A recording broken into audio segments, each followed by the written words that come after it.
Hello, hello, hello.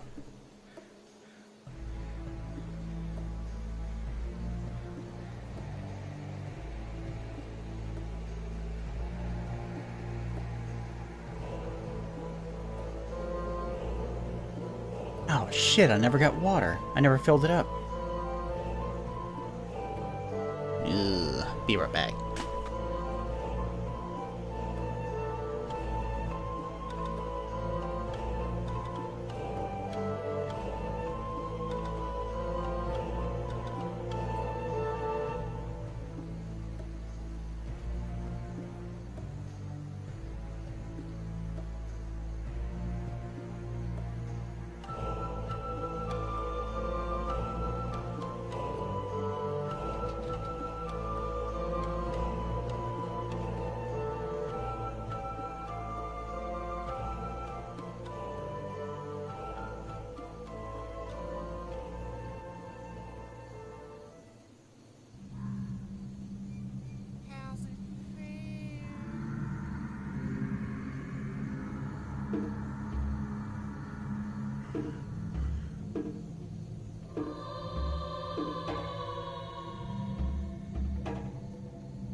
Okay, water filled up. Dibia, welcome back. Yeah. Yeah. The headaches have gotten better? No. No. That's just part of my body. This is how I work, unfortunately. Sid, welcome back as well. Yeah. For some reason I was feeling the creepy ambience tonight. I don't know why.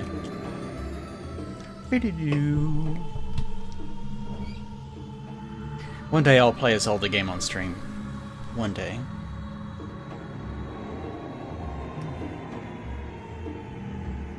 Sometimes I think about doing like a randomizer. I don't know. Would you guys rather see a randomizer, or would you rather just it be the old game? And when I say the old game, I probably mean like probably either Majora's or Ocarina. I'm really torn between the two of them too. It would be kind of funny to play one of the old CDI games, but with like a real controller.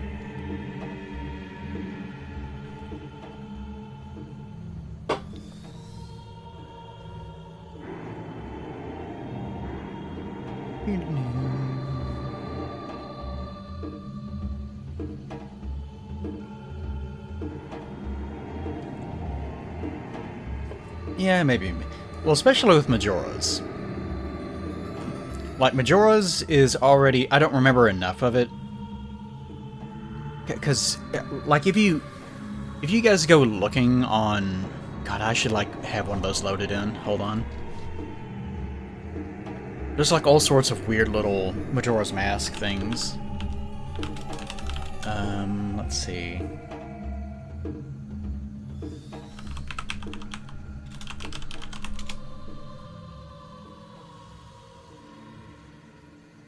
I'm trying to find like a bunch of... Ooh, that's a good one. I always like this music. I wonder if there's one that's like a compilation.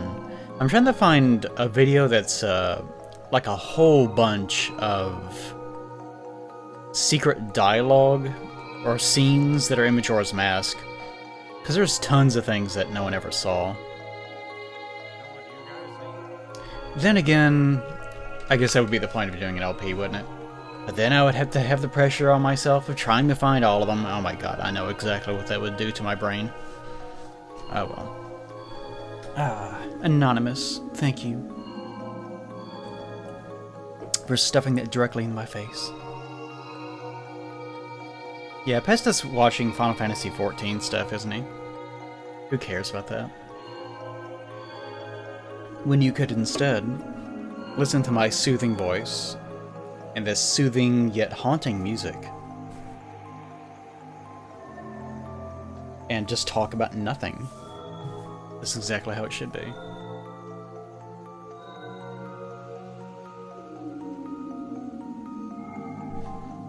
How about I just... There I am. Also today, I've also changed my settings in VTube Studio so that it actually does have audio input on my mouth flaps. So it should work a little bit better now. I was trying to actually combine the two of them, but it didn't quite work the way that I wanted it to. So it may not have the same... it may not pick up my mouth movements the same way, but at least I'll actually be opening my mouth for once. Unfortunately, this also means if I just make random noises, it'll still act like I'm talking. Like... Sorry. Sorry if that was too sharp. Why wouldn't I be a cat? I've always been a cat. I need to get rid of some of these Walmart bags. Yeah, I've got like a big pile of Walmart bags that surround me at all times. Not really, but I'm crafting a narrative here. Also, like, used cans and dead animals.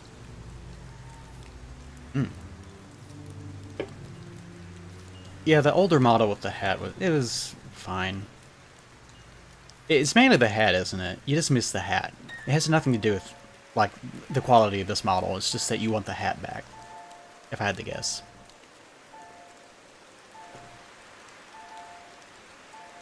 Well... Snuffy level is a high amount of quality. Especially considering that Snuffy has 100 billion models to choose from.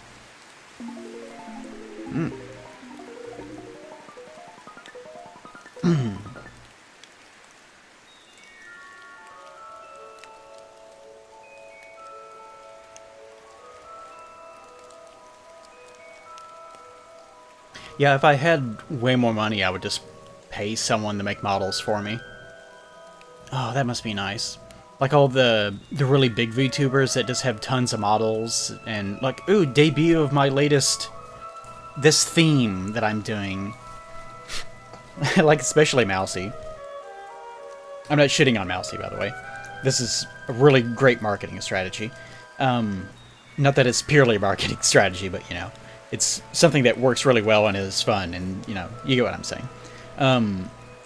But she has like tons of things where like biblically accurate model or the ones that are throwbacks to her original models and then the ones that are like I really like the latest one.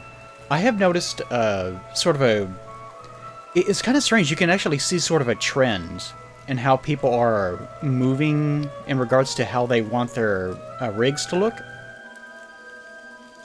I think these days it feels like people for a while were in this phase where everything had to look very anime, and now they're moving away from that, and it feels more common for people to have... Like, people are trying to perfect sort of a soft expression, if that makes any sense. Mousy's is really good for that. Sylvie's Silverveil's latest model that Yoshi made for her does that really well as well. I really like the short hair on her. Looks good.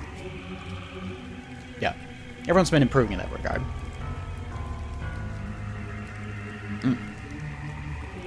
But anyways, point being, yeah, if I was like a pretty girl that had giant tits, then my viewership would probably skyrocket.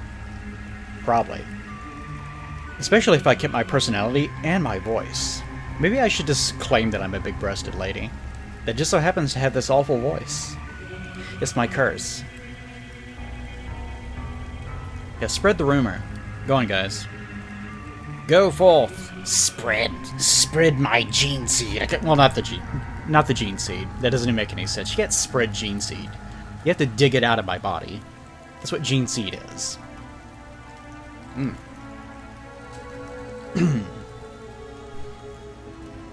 How much does a good model cost?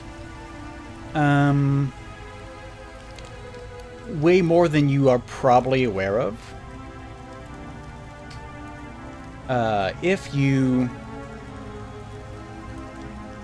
have a 2D model, 2D specifically, because 2D is actually more expensive, because it requires way more work, and it does look better in many ways. With a ton of like animations and special features and different outfits and hats, you know, stuff like that. Different expressions, transformations, I don't know. If you do all that, then that model can easily run upwards of about $10,000 to $15,000. It is very expensive, because it is extremely comprehensive and it is very hard to make. So you can imagine these people that have like a dozen models that look like that. You can probably imagine just how much money they're making off of their industry. Again, not a criticism. It's just that if you hit, you fucking hit.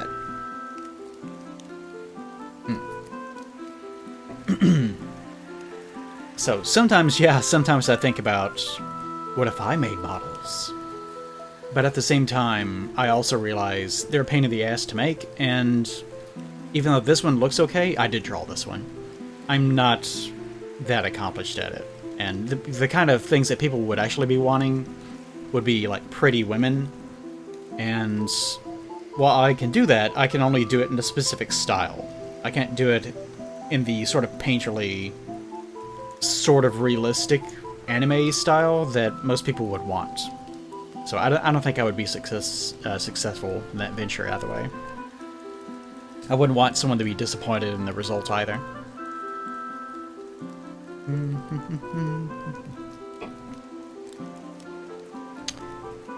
Yeah, 2D does look way better. Isn't that funny that 2D models in this industry look so much better than 3D in many cases? Ooh yeah, I like this. I like this song. There's just something about it. Like, 3D is good, but it doesn't have the same kind of expressiveness, I guess. And maybe it can't. Like, you can obviously have a lot of... Like, even though the films themselves are not great, Hotel Transylvania is a great example of this, and I think it's mainly because Jindy Tartakovsky was heading those projects. But whenever you actually see those characters in motion, they have a lot of expressiveness. It really translates the 2D sensibilities into 3D very, very well. That's one of the things I do admire about those films.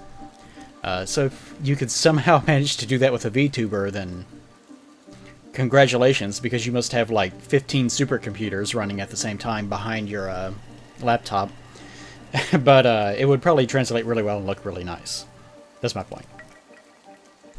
Oh, I was trying to find a video for you guys.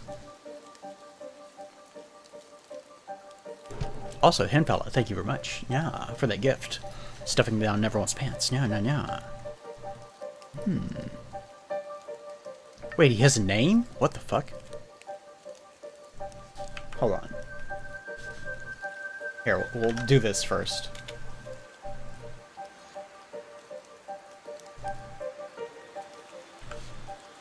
I kind of don't want to stop playing the music, though, because I enjoy the song. Yeah, we're going to consume some content, but today I kind of wanted to go in and out of just talking and then watching something, instead of just sitting here and just doing it nonstop.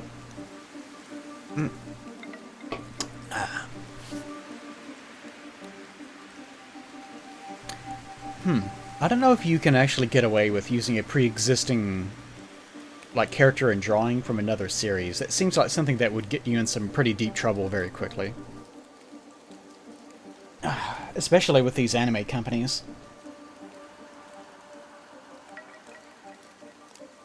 I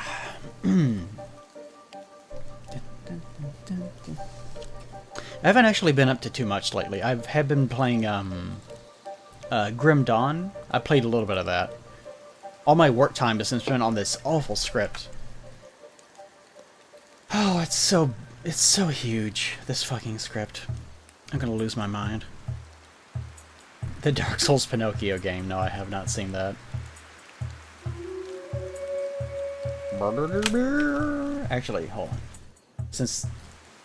Well, yeah, pause both of these. Here. Crumb. There we go, okay. Okay, I actually also... Kitty, become small! Become even smaller. Yes, good.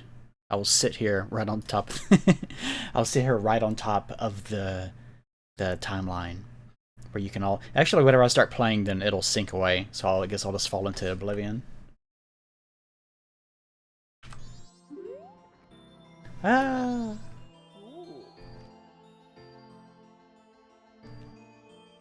But there's like little bits of... It's not really hidden dialogue. Shikashi? I never even knew he had a name. Maybe I didn't bother reading. Also, I love the observatory? Observatory. I love the music here.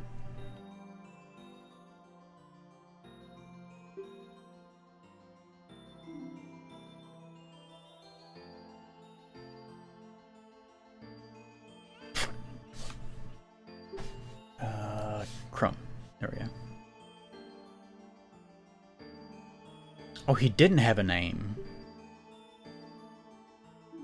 Well, this is the 64 version. Unless you mean the English, like the North American version.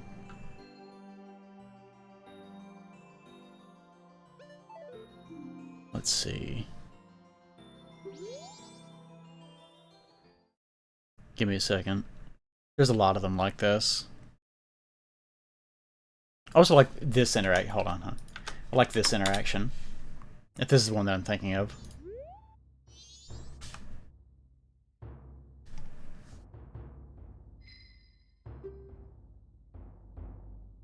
Tonight I shall cut the moon into pieces. Yeah, this guy's a braggart. He's an accomplished swordsman, and he will defend the town by cutting the moon in half. And the whole time he acts like this huge badass. Get out. He acts like this huge badass that has everything together, and he trains you, and he's very disapproving of everything that you do. He's focusing his spirit now. Of course, of course. Very important business. Love the music. This is kind of the reason why I would like to play Majora's. I'll be on a vacation for a short while. Don't look for me. There he is, hidden in the back.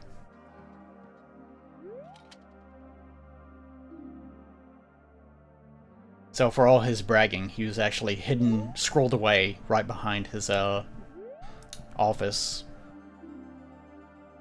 crying because he was afraid of dying. It's little things like that. There's so many things like that in Majora's. Because Majora's, it doesn't really show you... It doesn't really... I think there's another one, yeah. It doesn't really show you these things. It just... They're there, and if you can find them, then they're there. And this guy, I think, gives you different amounts of money based on when you find him. Here, phone, you need to actually move a little bit. Yeah, don't mind me. Okay, there we go. That's better. I noticed I kept looking off in this direction. I've been a VTuber. Why is everyone so surprised about me being a VTuber? You can tell the people that have not bothered watching me in like 2 years. Mm-hmm. Artorias, thank you very much. Nah.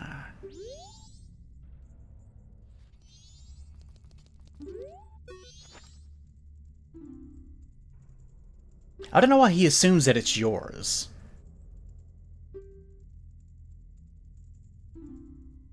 I'll give you money. And the more time goes on, the less money he has. With the implication, of course, being that he's spending away his entire life savings in an effort to find a way to survive.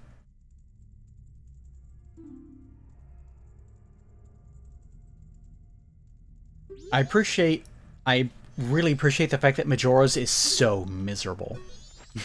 Like, that's the thing that I actually like about Majora's, is that it is a sort of a depressing game, and you can tell that the director was in a really bad spot whenever he made it. It translates really well into this video game format, especially with all the hardships they had to go through in order to create the game in the first place. And then he's down to 20 rupees.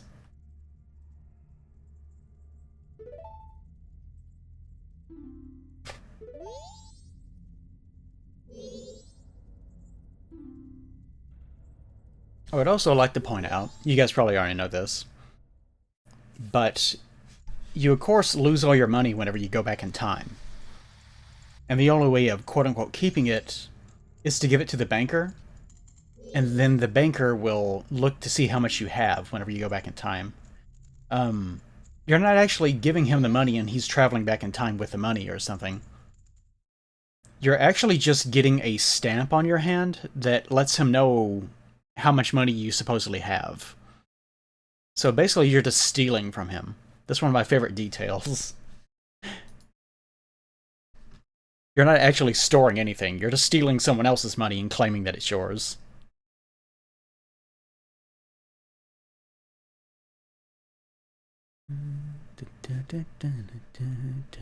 Oh yeah, here's another one of these little things. I think the Romani's Ranch things are pretty interesting.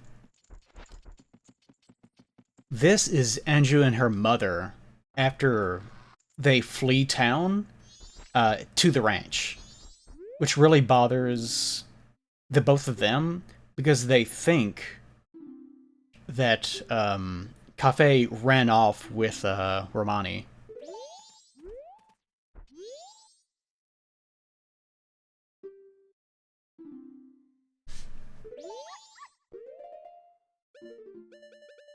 Which you might think, oh, it's a simple miscommunication. She hates him. Yeah, the fact that you're actually wearing the mask in front of her really upsets her. And whenever you talk to her, as this Link, I forget what she says whenever you put on that mask.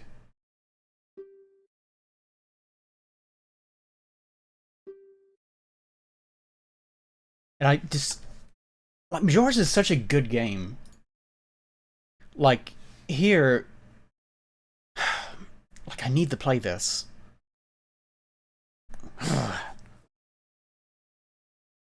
Yeah, I don't know, Majora... I guess because with Majora's... like, take a game like, what was it called? I always think of this. The game with Trico in it. Last Guardian? Is that what it's called? But the game where you have, like, a flying space dog or whatever it is. That game turns into, like, misery porn. Because the animal gets, like, assaulted and it's like, oh my gosh, that's so awful. And then you are reunited, and then it just happens again. Then after that, it happens again. And then after that, it happens again. So eventually you just sort of become numb to it, because the writing tries to play the same manipulative, dirty trick over and over and over again, and you just stop caring at some point. It runs itself into the ground. But with, like, Majora's Mask here, it's way more authentic. Because, like, take this lady, for example. She's not like, oh, woe is me, or anything like that. She's angry, and she's angry for her daughter. Let me explain the situation. Okay, these three are a family. This old lady is her mother, and she is the mother of Anju here. Okay? Anju is the hotel keeper, the innkeeper.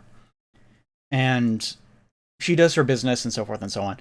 But she's really worried because she has a wedding coming up at the end of the festival. and it's to someone named Cafe, but she doesn't know where he is. He's run off somewhere, and no one knows where he is or what happened to him. He could be injured, he could have just run off, who knows. And this woman, her mother, is projecting because she laments, you don't want to end up alone like I did, and you don't want to be abandoned like I was. And I too believe my husband would return out of the blue. So at some point, Anju's father abandoned their family and just ran off somewhere. It's not really stated why, but that's what happened to her. So as a result, she carries that sort of that emotional weight with her in all her interactions, which is why she gets so angry anytime that you wear the cafe mask in front of her, because it really pisses her off. Also, they are staying in Romani Ranch right now, which is like the milk ranch that's out of town, and it's because they think it's the safest place that they can get to that might afford them the chance to survive. She thinks that Cafe ran off with the owner of the ranch, Romani. And if you took a look at Romani, you can see why. Because, well, no, Cremia. That's her name, isn't it? Romani's the little one. They both use the same model. The same model from Ocarina of Time. What was her name? I can't remember. It's been... I have too many things swarming in my head. Okay, Cremia. So, she thinks that Cafe ran off with Cremia. And if you took a look at her, you should know why, because she's fucking hot for a polygonal 3D model. And you would think, oh, she's just projecting, there's no substance to it. But if you actually do wear the Cafe mask in front of Cremia, she does seem like she's emotionally wounded by it. You can tell that she actually does have feelings for him, but they're probably unrequited. Or maybe they are, but he prefers Anju or something. It's not really clear what's going on. There's just a lot of it below the surface that you don't get to see. That's what I really like about Majora's. There's so many of those little authentic moments like that. It's really cool.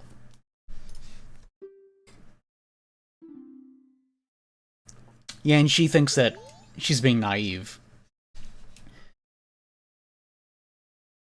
So whenever you do get to the ending of their quest and they are reunited, it basically just confirms that no, Cafe was just incredibly embarrassed about what happened to him, and thank you, Anonymous, by the way. Yeah, was incredibly embarrassed by what happened to him, and he wanted to fix everything before he had to confront Anju on their wedding day, because he had been, turned into this little kid.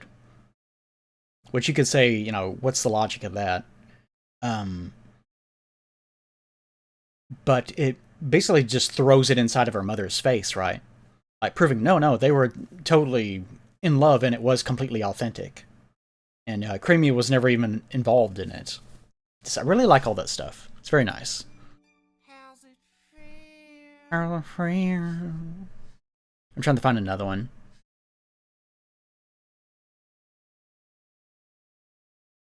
Oh yeah, this is not what I'm talking about, but it is interesting.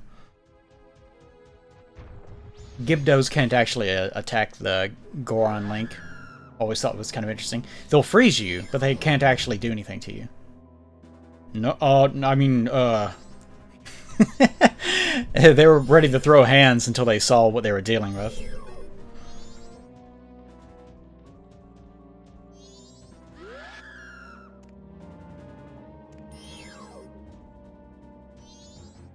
Oh, maybe that's it.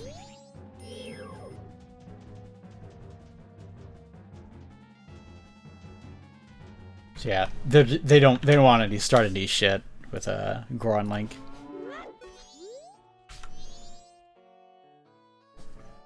Okay, so this is Cremia.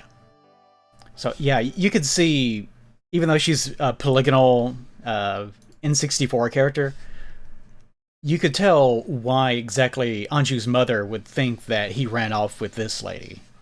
Because, wow. I heard from the people this morning fleeing this way this morning. It's terrible. Except that huge moon is going to crash down onto the town sometime tonight. Also, it is heavily implied that the milk is like good milk because it's adult milk. And I don't mean adult milk from like an adult. I mean, I guess all milk is from an adult. There's no child milk. What am I saying right now? It's implied to have been laced with alcohol. It's like an alcoholic beverage. So that's the reason why Romani is not allowed to drink it. And also why it's served at a bar in the same way that alcohol would be. And you're only allowed to go in if you're a specific clientele, and especially if you're above age. And you're only allowed to drink it whenever someone determines that you are an adult, which is, I think it's part of one of the quests, but I can't remember which one. But anyways, whenever the moon is crashing down and Crimea realizes that they're all going to die, Crimea says, Romani, her little sister, you'll just sleep in my room tonight, and I'm going to let you drink this milk for the first time. And of course, it was really exciting to Romani because she's never been allowed to, and she thought that she wouldn't be allowed to until she was older, and she doesn't really understand why. With the obvious implication being that Crimea is trying to get her little sister like liquored up so she will pass out and she can't feel anything. That way, if whenever they die, it's really traumatic, then she knows that there won't be any sensation to it. She'll be spared the horror of what's actually happening to them. Majora's a great game. Like, it's very dark, but yeah, it's a really great game.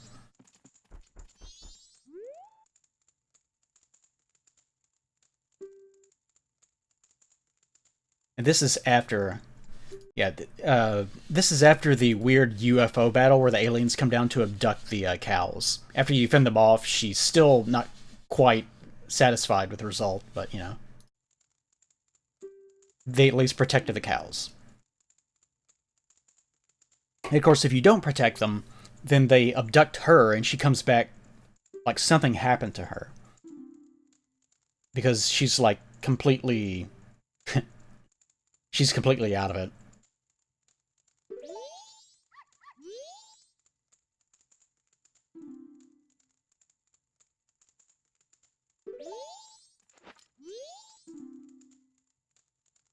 I don't know. So you're wearing the cafe mask right now. Yeah, here's that idea again. So apparently she does not recognize... This is kind of interesting. She doesn't actually recognize who Cafe is at all. Like Crimea does, very intimately. She instantly knows who it is. Which should show you that he doesn't actually really spend any time in this area. If they know each other, it's from town, probably. Their meetings are probably incidental, so he doesn't actually, you know, go looking for her after hours, so to speak. But then again, Romani knows that there is someone in town that she likes. But that person will get married the day of the carnival. It's hard for my sister going into town. So even though she doesn't know who it is, she doesn't, like, physically recognize them, it does remind her that her sister has told her that she's in love with someone that she met in town, but she has no chance with him. And every time that she goes into town, it makes her feel bad, because it makes her think of it.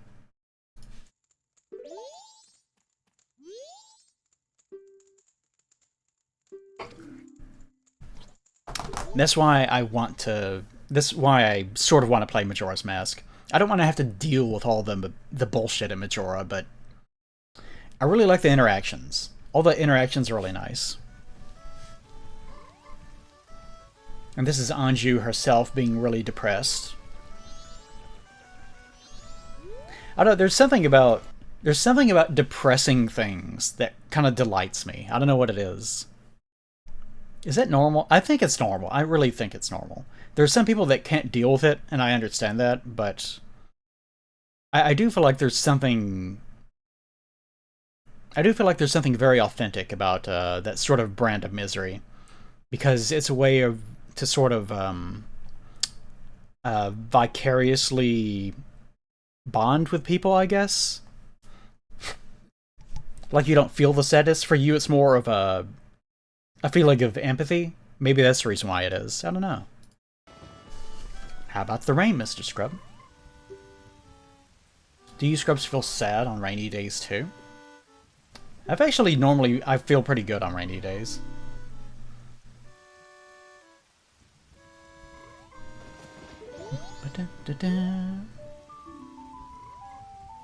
I need to be happier, don't... Wow, that's... Holy shit. That's like a devastating line. There's so... You could tell that she's bad off if she says something like that. Not I'm sad, just... I'm in the wrong for not being happier. Ooh, woof.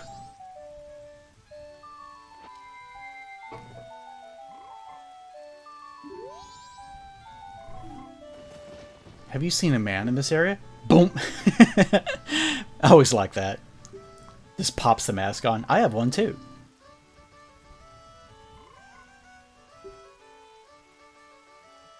She's afraid to meet him. And hear the reason why he wanted to disappear.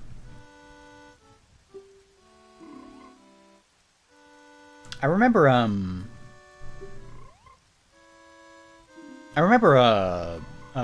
Game Grumps playing through this. And of course it's, you know, it's Game Grumps. You're not going to get analytical content out of them.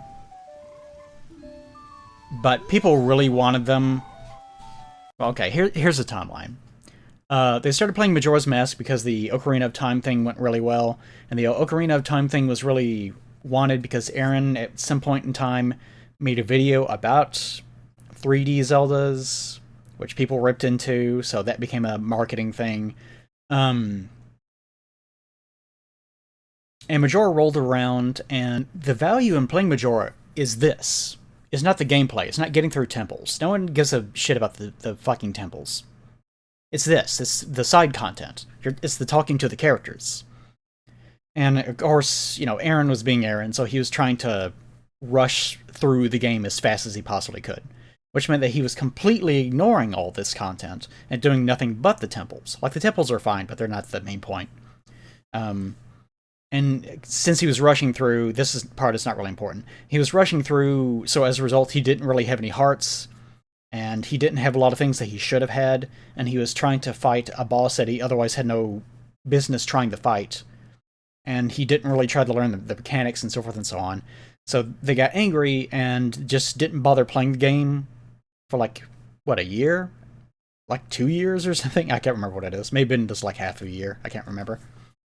But anyways, whenever they came back, Aaron said, okay, this time we're actually going to do the side content. And people demanded that they do this quest, because this is like the quest. The Anju and Cafe quest. The, what's it called?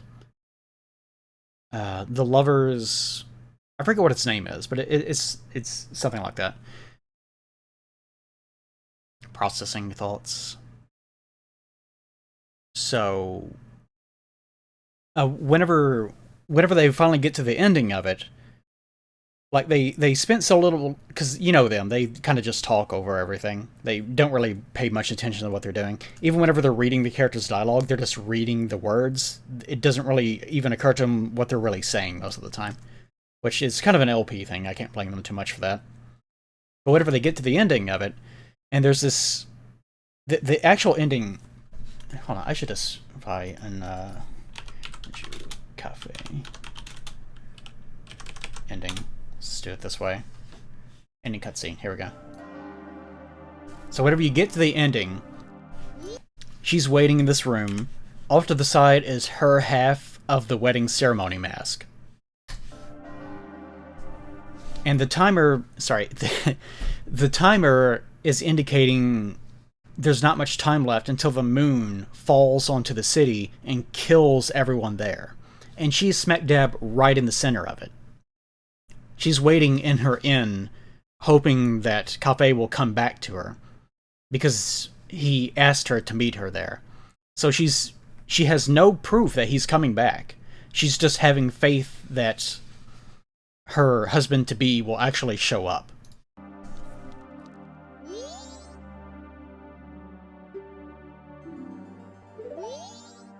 So she just makes the decision that she's going to trust him, and if her trust was misplaced, then she'll just die. Because she feels like her life is really worth living otherwise, unless that's true. And of course, right before then, you managed to help him out, and this is their first time seeing each other.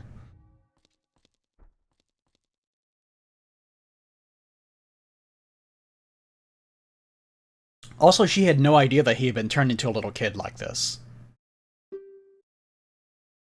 What a familiar scent. That's a little bit weird. But like a familiar scent. This is a little bit weird. We were still young, we made a promise, didn't we? Mass of the sun and moon. We were to exchange them on the day of the carnival time. Look at those clown shoes. I'm sorry I was late.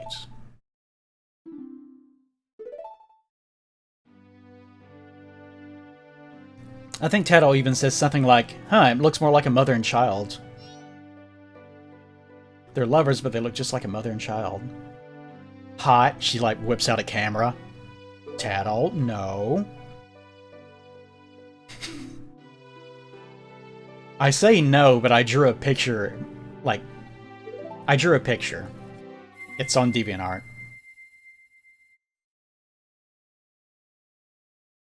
And whenever you unite both of their masks together, you get the final mask.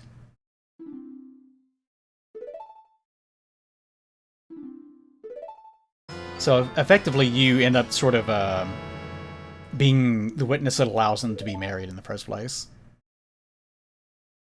A little bit sus, but we won't mention that too much. How lovely. Okay. Yeah, sure. Hold on. We will greet the morning together. There's not going to be a morning. Like, remember, the whole implication here, that timer is still running. So, like, the whole picture of this is Anju waited there with complete faith that he would show up, not knowing what had actually happened. And Cafe, who was sort of out of the range of the moon in the first place, is racing back into the city, knowing that he will die. Just so that he can get to her just in time, that he can give her the mask and be married, like 1 minute until they are both crushed and killed by the moon. Because neither one of them care at that point. They're just happy that they were together. And to them, like, this is the entire ending of the entire world. This is the apocalypse. And the only thing that really mattered to them was finally being reunited and having, like, the truth told between the two of them. And of course it flew over Aaron and Danny's head completely. It didn't mean anything to them.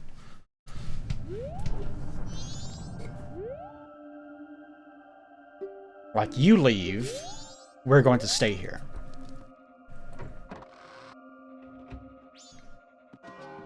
I wonder why they decided not to try to escape together. They probably could have. Because they're telling you, little kid, you definitely need to go.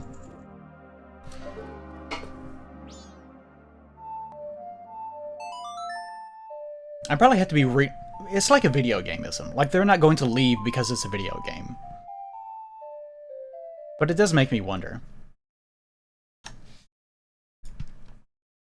Oh, and also at the very, very ending, you do get to see her being sort of married, like, completely in the ending cutscene.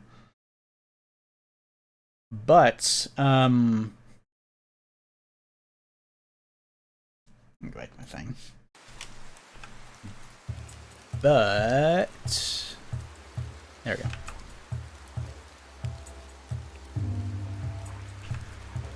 Wow, wow, wow, wow.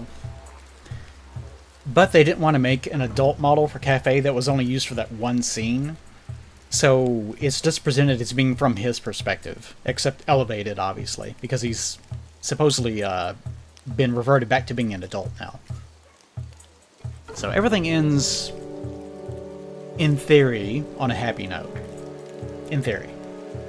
Assuming that you actually do that quest anyways.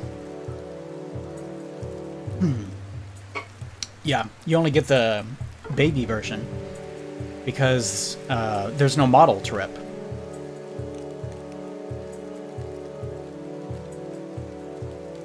I don't know how many other games have a tone that's like Majora's Mask. It's such a specific tone, because there are other games that are just like depressing or they're sad. But it's something about Majora where it's juxtaposing this cutesy, bright atmosphere against this undercurrent of harsh reality, like really almost abrasive. It's not even a tone, it's just real shit people go through that is being leveraged by fantasy elements. And I can't think of another game that's really like that. Paper Mario, yeah, Thousand Year Door kind of has a little bit of that, but it's still, yeah, I get what you're saying. Twilight, no, I don't really care for Twilight Princess. Twilight Princess gives us Midna, which is very important historically. Very important historically. But otherwise, I've never really cared too much for it. It's too long.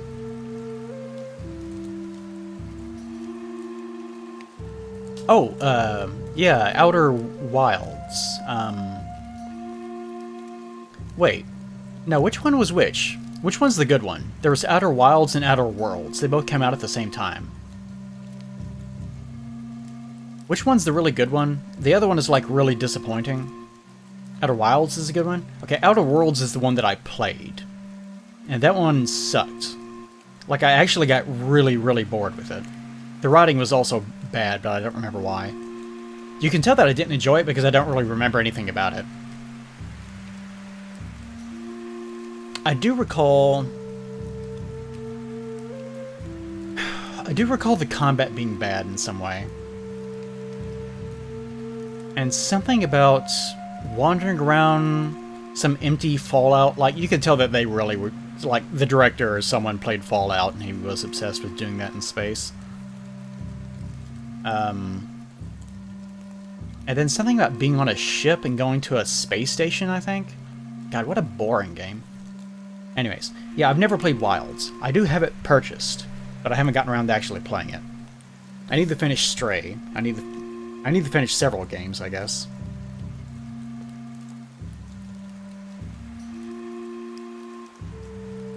Lies of P? I wanna hear your lies, PP. Yeah, I know the Obsidian. That was the most disappointing thing about it. The fact that Obsidian made it, and it kind of just fell apart.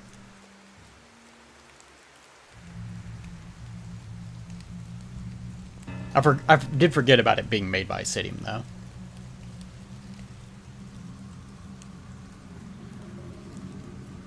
Which is so surprising because New Vegas is such a good game. And the writing is really good. Well, the writing is really good for a Fallout game. Wild Arms 3. Which one's Wild Arms? No, but, you know.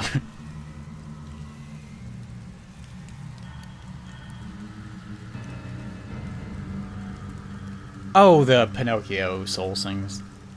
Yeah, someone mentioned that at the beginning of the stream. Pinocchio Souls. I don't know, I've discovered over time that I really like Demon Souls and Dark Souls 1. And Dark Souls 2 sometimes, but not usually at all. And the other things that are Souls-like, I hate. I hate playing them. Like Dark Souls 3, I hate Dark Souls 3. Bloodborne, I like the visuals and atmosphere of Bloodborne. I think it really hits that out of the park. I hate playing Bloodborne. Obviously not a bad game, I just personally hate playing it. Elden Ring, I hate playing Elden Ring, I found. I like the first part of Elden Ring, because that's the part that's sort of reminiscent of Dark Souls until it starts shitting itself. And there's several other games that are like inspired by Souls games, and I usually hate those too. And I was thinking about this the other day, and I kind of realized, like, people see different things in Dark Souls. Like, to me, what interested me about Dark Souls was the atmosphere, the tone, the sort of slowness of it, and its fairness. But especially the atmosphere. I really like the atmosphere of those games because they don't scream like stereotypical old medieval fantasy. They have their own sort of tone, and that kind of just drops away over time. So whenever you get to like Dark Souls 3, it loses all of those elements. It's no longer fair, exactly. It's no longer concerned about, you know, its combat changes completely. It becomes faster, which I don't like. It loses its... This is the most important thing to me. It completely loses its own tone. Like that sort of weird, sort of mysterious undercurrent that Dark Souls 1 had, and Demon Souls as well to some extent, is just gone. And the storytelling methodology isn't there either. Like, I associate a lot of Dark Souls 1 with the characters that have almost sort of Shakespearean tragedy elements to their character. Whereas 3 kind of just... yeah, the characters just exist, and they're either meant to look cool, or they have some sort of half-hearted, two-dimensional surface layer to their character that sort of tries to emulate what Dark Souls 1 was. It kind of reminds me of Ati's Prepare to Cry videos. Like, they were originally called Prepare to Cry because he based it off of Dark Souls 1 characters. That's what he was making videos about. And all those characters have that element to them, where they're very surface layer. It's like Majora's Mask. They're very, very surface layer, but the more that you like listen to them and actually pay attention to what they're saying, the more that you realize that there's this really specifically tragic, not sad, tragic, because they are different. There's this really tragic element to all their characters in some way. Like Laurentius, for example, his whole thing is pyromancy, right? And if you're not a pyromancer, he gives you a part of his flame and makes it clear, it's like you're carrying a piece of me now. Please protect and like nurture it. Because it's I don't know, there's something just so genuine about the fact that he's like giving you an aspect of himself, and it's really hitting on the themes of that game being about humanity and how you actually, what humanity is. And that's one of the aspects of it. It's giving a piece of yourself to future generations and then hoping that they will use what you have given them appropriately, and that they will develop it into something new that can be used in a way that is creative and purposeful and positive for the world around them. But at the same time, because it's fire, it can be dangerous. So it can be used equally for harm. And by the time that you actually develop all your pyromancy and he has nothing left to teach you, this is like, it's the whole point. Like, once Laurentius has nothing left to teach you, it's like his life is over. Like, he can no longer give you something for you to carry forward. So he ends up looking for a way to grow himself. And the moment that he sees that you have an ascended flame, he realizes, oh, there's something more that I didn't realize existed. And whenever he goes trying to look for it, he dies. Because he doesn't have what you have. He doesn't have that same capability. And there's something really tragic about that. And this is one of the characters. And that's probably the most positive, upbeat, and happy character in that entire game. And all the characters are like that. They all have something like that to them, and it's all sort of undercurrent. Whereas like 3's characters, or Bloodborne's characters, or... what's a... Sigurd, maybe? Because Sigurd is just Sigmire again. Except there's like a half-hearted attempt at the very end of his story to be like, oh, I actually knew this giant. He's my friend. I need to kill my friend because I promised that I would kill him if he went insane. and then it's just over. There's no real depth to it. There's no thematics behind it. It doesn't really go anywhere. It just sort of just happens, and it's over. But anyways, point being, that's the reason why I don't really care too much for the games afterwards. Because Dark Souls 1 has this very specific theme and tone that is more looped into the writing, and the atmosphere, and the tone. And even to some extent the slowness of the gameplay, but not quite as much. And the other games don't do that, and the games that purport to be Souls-like games don't have that either. They're more concerned with the games being fast, almost like semi-character action games that are focused on it being really, really hard.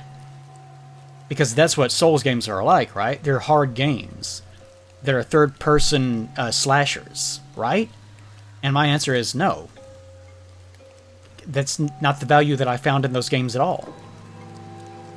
So I actually do hate Souls-like games. I just like Dark Souls 1 and Demon Souls, to some degree. And that's it. And for all the people that tried to emulate what Dark Souls 1 did, none of them get it right. There hasn't been a single game that has actually gotten it right since. Because everyone greatly overvalues the most surface-level elements to that game. And no one seems to really get it in that regard. Not that I would be able to do it myself, but you know. So, when it comes to Pinocchio Souls or whatever, like anytime that I hear something have souls on the end of it, my first response is not, ooh, that might be interesting. It's just, I have this sense immediately of, oh, so it's like a toxic game for like shitheads that are obsessed with proving how big their penis is. That's my gut reaction. And that was my gut reaction with Elden Ring. Like, oh, they're working on another game. They're working on another game. What's it going to be like? My first thought was, oh, it'll probably be some incredibly try-hard, sweaty game for assholes. And that's exactly what it is. It's the same fucking thing that they've been making ever since Bloodborne came out. So, even if someone else makes a game and they're like, this is a Souls-like, whatever they say is a Souls-like, I know exactly what that means. It means that it's going to be some third-person wander around and get into some intense sweaty fight where you die 30 times before you're allowed to proceed because everything is too stringent on how you need to evaluate the gameplay. And there's no exploration whatsoever of the narrative, the theme, or the atmospheres. That's what Souls-likes are.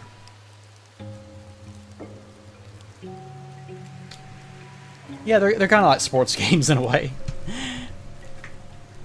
Did I play Nightmare Creatures on the PS1? I did not. I saw it. I regret seeing it. I've wiped out most of it from my memory. Well, this is something else I've noticed lately. Like, back in the... Like, Dark Souls is, like, 1 is credited for this, of ending this era. But prior to that game, not that it solved this or anything, but, you know, just prior to that game, a lot of games were very, very hand-holdy. Because a lot of AAA game developers had this impression that... How do I explain this?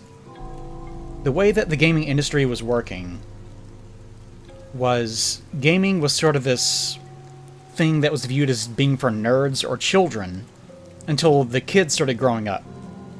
And once we got out of the 1980s and the 1990s and we started hitting the 2000s, it became more of a mainstream thing. And there were more adults playing the games. Turn that music down a little bit. There were more adults playing the games, and as a result, AAA studios had this idea of we need to make them more accessible so that more people can play them, because they realized there's a lot of money in this. And of course, these days, the video game industry is actually... Ooh, I love this song. Yes, Forest Temple. Fucking love the Forest Temple. These days, the video game industry makes way more money than the movie industry. And this was like even pre-COVID. Like pre-COVID, the video game industry was killing the movie industry. And especially these days, it's just obliterating it. But anyways, in the 2000s, AAA studios were really focused on the idea of making everything accessible. And to them, that meant making it stupid. And making everything really hand-holdy to ensure that you can't miss things, you can't fuck up, and the game almost plays itself. And a huge amount of games were like that.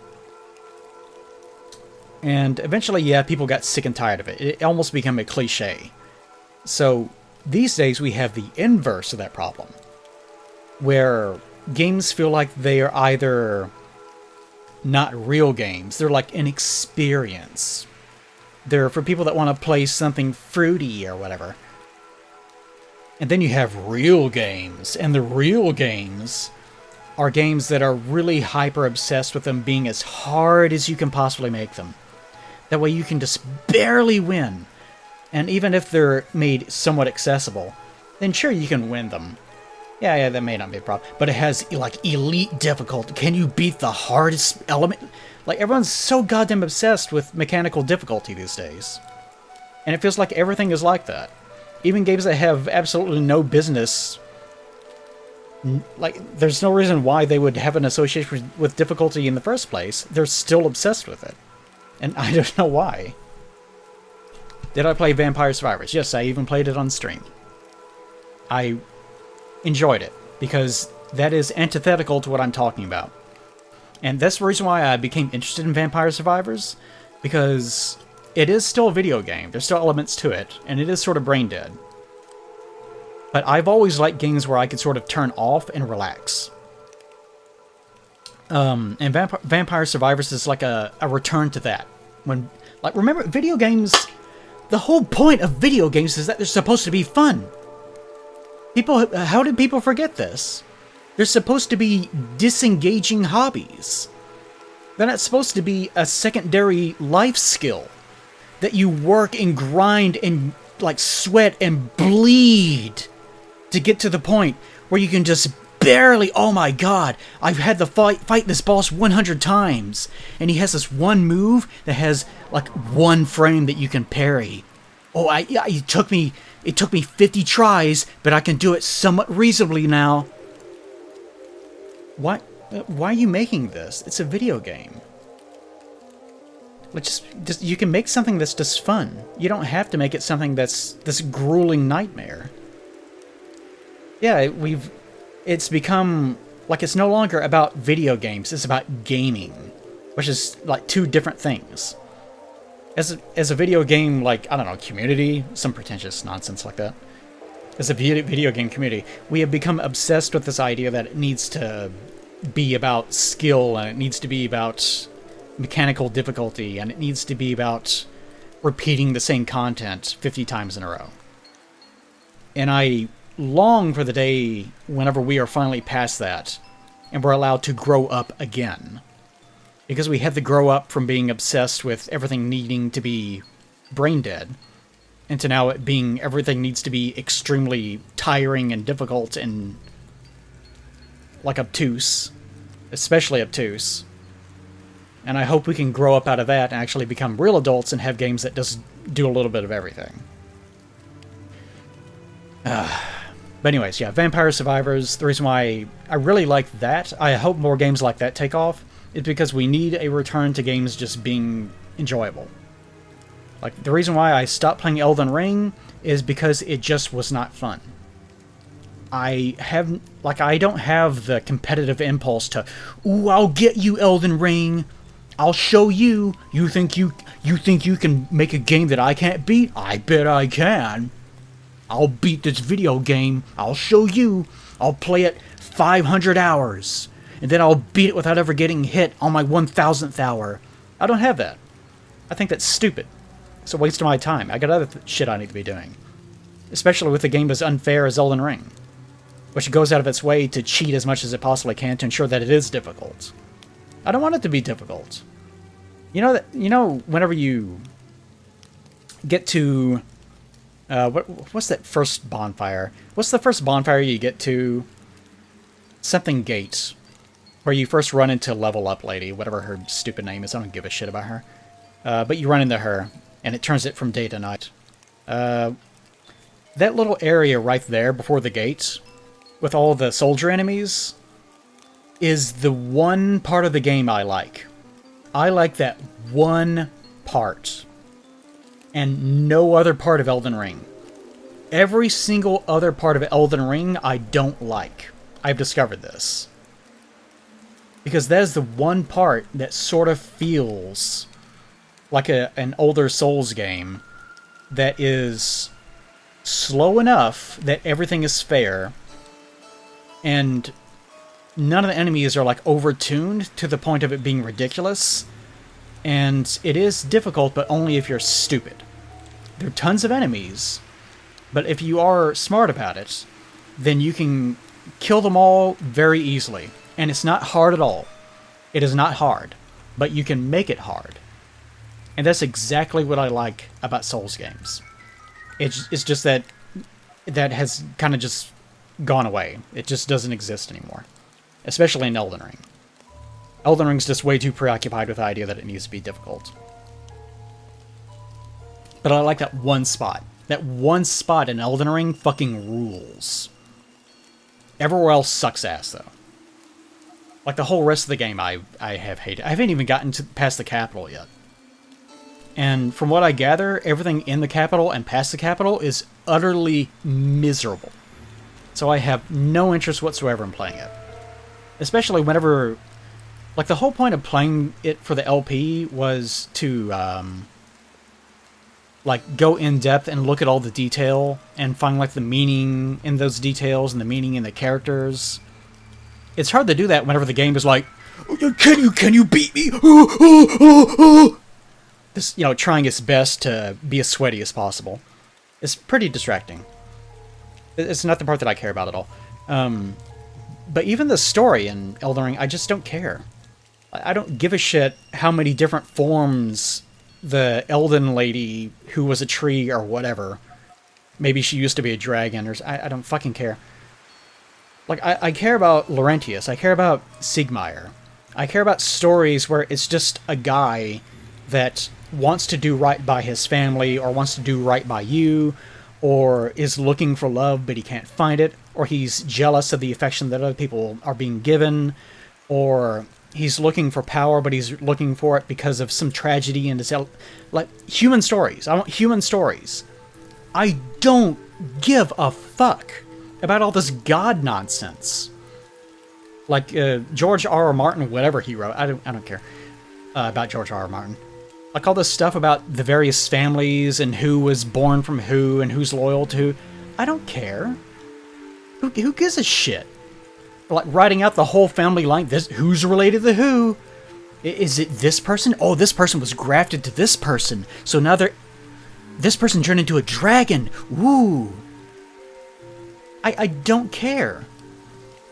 That's what's so baffling to me. Why are people making videos about this? Who fucking cares? Like, I'm sorry for me to just be so raw in the sense I'm not analyzing it. But I really do have just a gut reaction of who gives a shit. Like, really, who gives a shit about this nonsense? Like, get back to telling stories about people. Please. Enough with this bullshit about all the various people that want to make themselves immortal. I know that's one of the running things that Miyazaki is in love with, but it doesn't matter. Unless the purpose of that immortality stems from some sort of human, like, personal story that is deeply involved in something that is relatable to the everyday person, then it's not going to matter. So in doing the LP, I discovered there's just nothing to enjoy. The gameplay sucks. It is way too sweaty. It's not enjoyable. It's not relaxing. The art direction is kind of boorish. There's just nothing really to it. It looks like the same thing that we've seen a million times before. If you want to see glowing trees, it's gotcha. But once you've seen one, you've seen them all. There's some, like, occasional fucked up enemy designs, but again, we've seen plenty of that. I played Bloodborne before. I wasn't terribly impressed by that either. There's no real characters to latch onto, besides maybe Ranni. And even then, she's not really interesting so much as she's just hot. I want to fuck that doll. And that's it. And the actual main through line of the story itself is not interesting either. So it's just a game that has nothing going for it. Unless you are the kind of person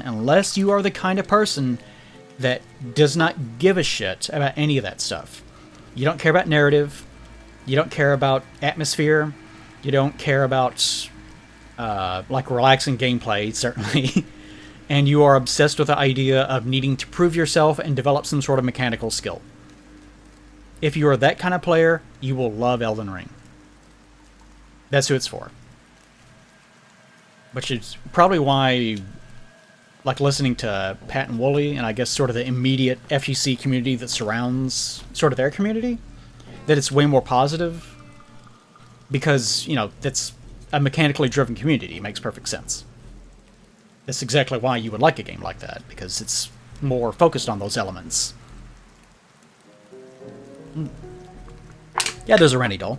I never actually got the doll. 2 Pound Dump, welcome back. Fucking love your name. Wish more people had... The fact that it's 2 pounds. Like, it's really big, but it's not so big that it's beyond the scope of a human butthole.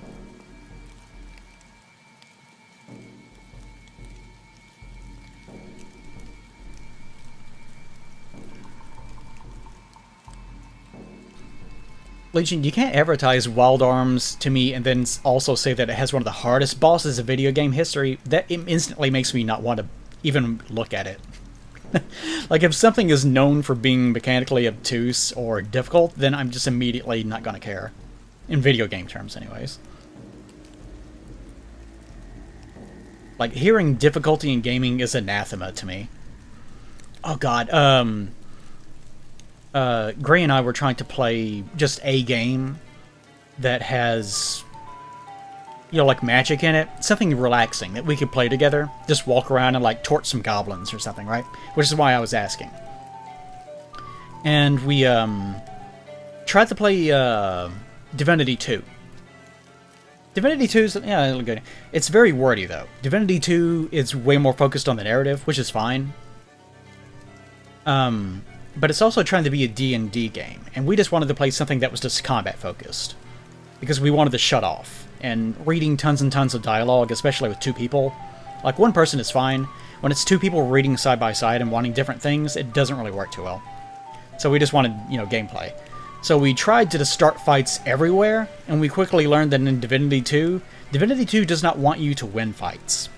It wants you to lose them pretty much constantly. It wants you to reload a lot. And it wants you to experience that because it really wants you to explore other options besides fighting. Which is fine. I don't blame the game for that. But we immediately realized we don't want to play this. This is miserable. Because, like, I remember specifically we got up to the Fort Joy. Everyone stops at Fort Joy. We got to the point where you come up to the 3 criminals that are inside the town area, and they're like, oh, you need to pay the toll, give us your money. And of course my reaction was, fuck you. Like, I'll kill you, because that's fun. Like, I'll kill you, video game man that wants to rob me, because all the options are, I'm sorry, mister, have my money, I'm a little bitch. Like, they're all like that. So I picked the option that was like, no, fuck you. And that was the only option. It was to fight them. Like, all the other ones were very cowing and subservient. And because I figured, well, I want to fight things anyways. But of course, these 3 little nobody bandits were light years stronger than we were. And just absolutely obliterated us. We couldn't even kill one of them. Like, we almost managed to kill one of them, but they ignored a lot of our mechanics, did way more damage than we did. Just, you could tell the game was really preoccupied with trying to make the encounter as difficult as it possibly can. And because there's no grinding in that game, like the XP is locked, there's a predefined amount of XP in the whole map.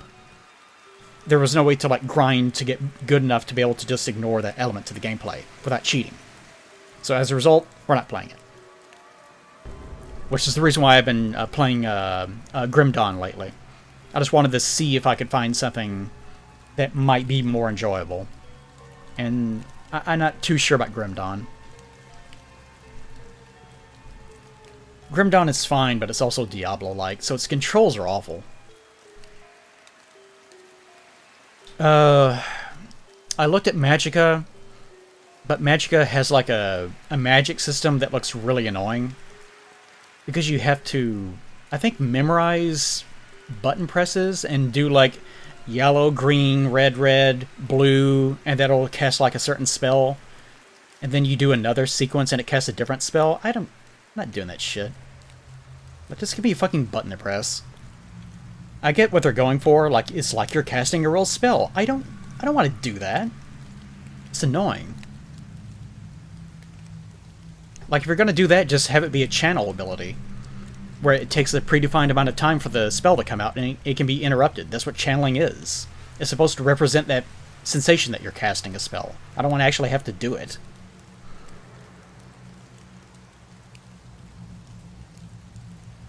Yeah, any game that wants you to roleplay as a little bitch is not something I particularly enjoy. I have noticed that about myself. I'm very irreverent, and I wouldn't say prideful, but I'm very, very resistant to anyone trying to tell me what to do. So whenever a game is like, you're a little bitch, I designed the game for me to shit right on your face, and you're gonna love it, little bitch, then, okay, uninstall. I have no tolerance for it. Like, I want to play a video game to feel empowered and to feel relaxed. And if that makes me, like, oh, you're a bitch gamer because you're not playing the real games. Okay. Oh. Like, what do you want? Like, yeah, I want to actually enjoy myself. It feels good to shut off.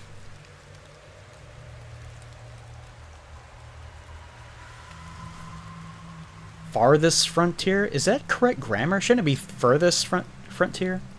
I don't know, maybe I'm being pedantic. No, I have never heard of it. Oh yeah, Eternal Darkness did have spellcasting like that, didn't it? Paragon, Paragon, Paragon. Yeah, I that's the thing. Like, having a game like Divinity is absolutely fine. It's replicating D&D pretty well. Way more than Baldur's Gate 3 is currently. Well, I haven't checked up on Baldur's Gate 3 in a long time. Baldur's Gate 3 is basically the exact same game as Divinity 2. It's just Divinity 2 is complete. And Divinity 2 does a really good job of trying to get you to move away from solving everything with violence. But I want to solve everything with violence right now. If I want to do a dialogue-heavy run, I will. But I want to be violent. I choose violence. Fucking great. You can't do co-op in Dragon's Dogma. You can use other people's pawns, but there's no actual multiplayer, unfortunately. Which is unfortunate, because that's exactly the kind of thing that I would want to do. Ah, Dragon's Dogma with multiplayer would be great. And I know that there was, of course, the MMO, but we never got it. And the MMO was down anyways, if I recall. I think it had its service taken down, like, 3-4 years ago, if I remember. Or maybe it was a little bit closer. I don't quite remember. Oh, Dragon's Dogma with multiplayer. It's such a dumb game, too. That would be so much fun to play in multiplayer, especially since you can pick up NPCs and just walk around with them. Like, I love being able to, like, walk up to a goblin and just pick it up, and then just run over to a cliff and just throw it off. Dragon's Dogma is such a stupid little game. It was a lot of fun. It's kind of a terrible game. Dragon's Dogma is so... It's like the world's best 7 out of 10. It's a bad game, but it's also a very good game. It's very hard to explain. Yeah, that would be a great game to play together with another person. But unfortunately, you cannot. I'm sure there's maybe a mod or something for it, for all I know. I'm not sure how the sequel's going to turn out. Because the reason why Dragon's Dogma 1 is so fucking weird is because they were trying to do everything in that game. Like, they tried to have a million different mechanics. And that's not how you can design a game. There's no way that you can get your pipeline to work that efficiently, especially with limited resources. So as a result, the reason why it seems so weird is because that's exactly what happened. They just tried to do everything at the same time and ended up focusing on the wrong elements, so they end up with this really bizarrely, mechanically dense game that's still pretty flat in terms of its depth, and very narrow in the delivery of its content. and very dumb in the delivery of its narrative as well, which gives it a very specific personality. So I don't know if the sequel is going to be able to translate any of that into success. I have no clue. Right. Thanks for hanging out, Heart. We're not talking about Warframe. We were talking about Dragon's Dogma. We were actually talking about sort of a broad umbrella concept. It started out with me talking about Majora's Mask because we were listening to Zelda music.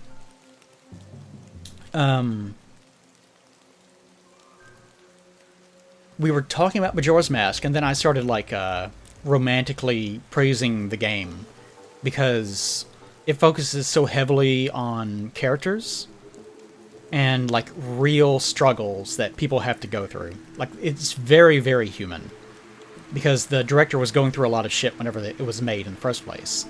So all the characters have some sort of really, like, intensely real, authentic human element to them, even though they're like silly little Zelda characters.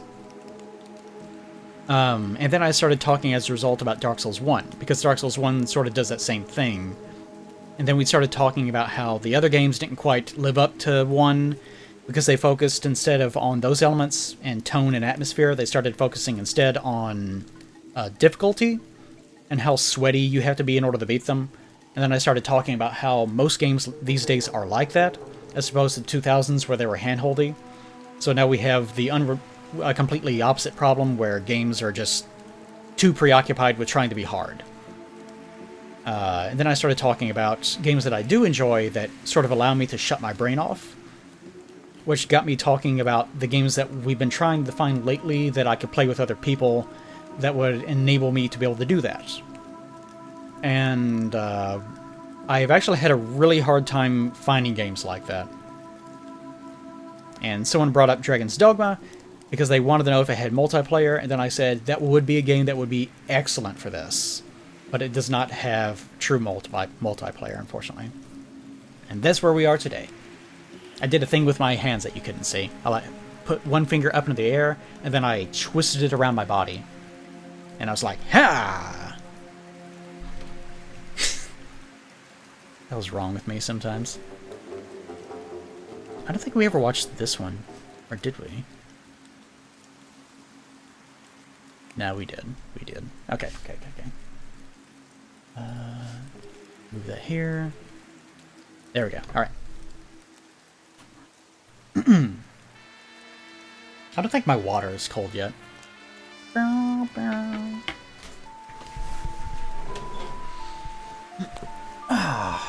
EDF. Yeah, I guess EDF is sort of like that, isn't it? I never really saw too much of the appeal in EDF, I guess. I guess it's because the atmosphere is just so goofy. Like, you're just sort of... It almost feels like a Torque game engine indie game. Because you're just running around this kind of generic city landscape, and bugs run at you. I mean, I get it. It just never really appealed to me too much. I definitely appreciate it from afar, though.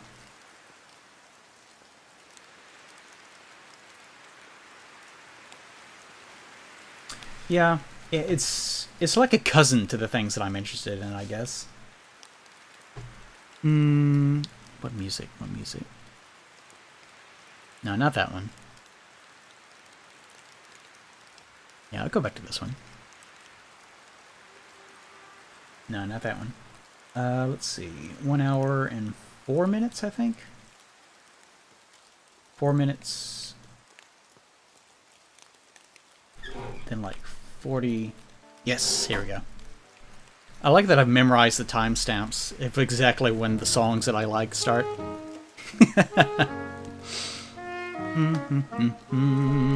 See, whenever I hum, since I've switched over my mouth flaps to be audio-based, if I hum, it acts like I'm talking. That's one of the reasons why I don't like using it.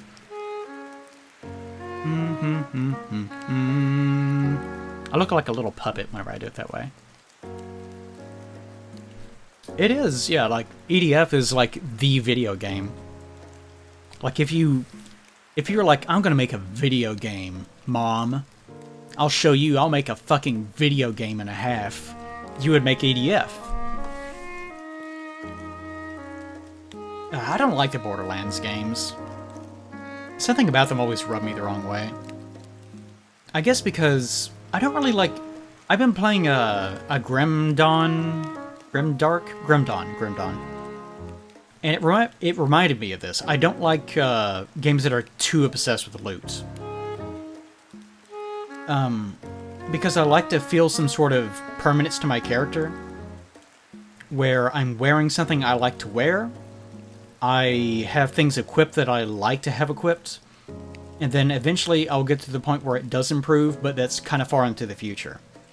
But with things like Diablo-likes, including Grim Dawn and especially Borderlands, this is how those games are designed. Since you're always finding something that's better because you never sort of cap out, you just never get to the point where you enjoy it. Or I never get to the point where I enjoy it.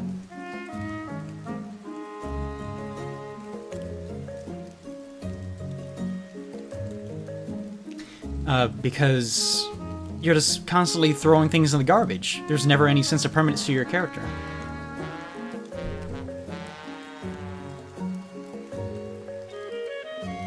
Don't I prefer dumb, fun video games to narrative-focused ones? See, that's the thing. They can be both. That's why I did like Dark Souls, because it's really not that... It was fair, but it wasn't really hard. And it did have narrative, but it wasn't in your face all the time. So I do like having narrative in my game, but I don't like it to be constant. I like it to be optional, but I like it to be a little bit pervasive enough that it's spotted here and there, and you can explore it at your leisure. Like, Grim Dawn also does that.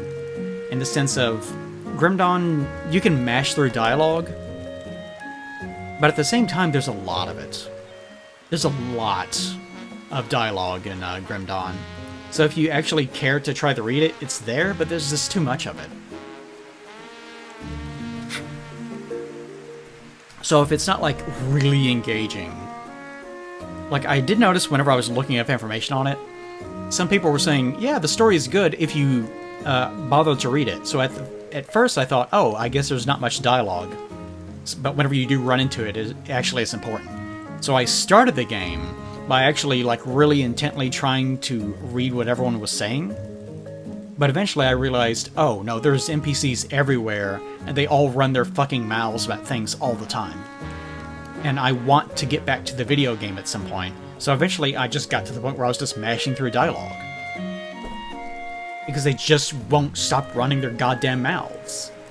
And I don't care about the ethereals invading the human plane or whatever.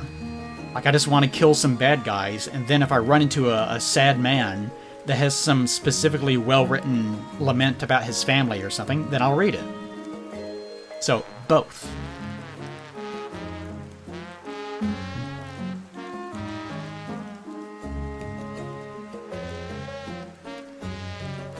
Did I play Prey? What is Prey? I don't remember what Prey was. Do you guys remember Black? It was just a first-person shooter called Black. And its big thing was, whenever you shoot your gun, sometimes pieces of the environment will blow off. And sadly, that one little cute thing did not carry the game to success. It did, however, really overcomplicate the development of the game and cause them to sink tons of money into it, which did not pay off in the long run. Good old Black. Ah, the other good one. I love both of these songs back to back.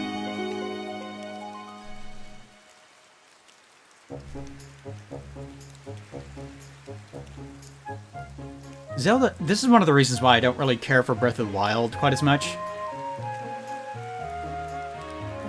Breath of the Wild does have good tracks, like the one right before this one was a Breath of the Wild song.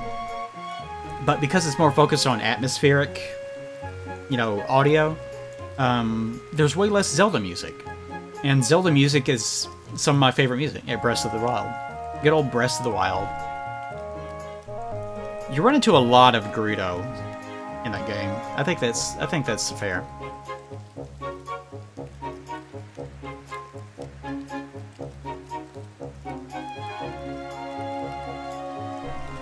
Fair. I'm just not much of a first-person shooter kind of person, I guess. The funny thing is, I do like first-person shooters, but I kind of... I do own some of the sniper games, but I've never played them. I never got around to it. But I like the idea of, like, feeling... Like, I prefer games that are, like you have a magnum, and you shoot someone, and you can really, like, you can really feel it. Like, it just rips the fuck into them, right? And, the same goes for, like, sniper games or anything like that. I like the idea, anyways.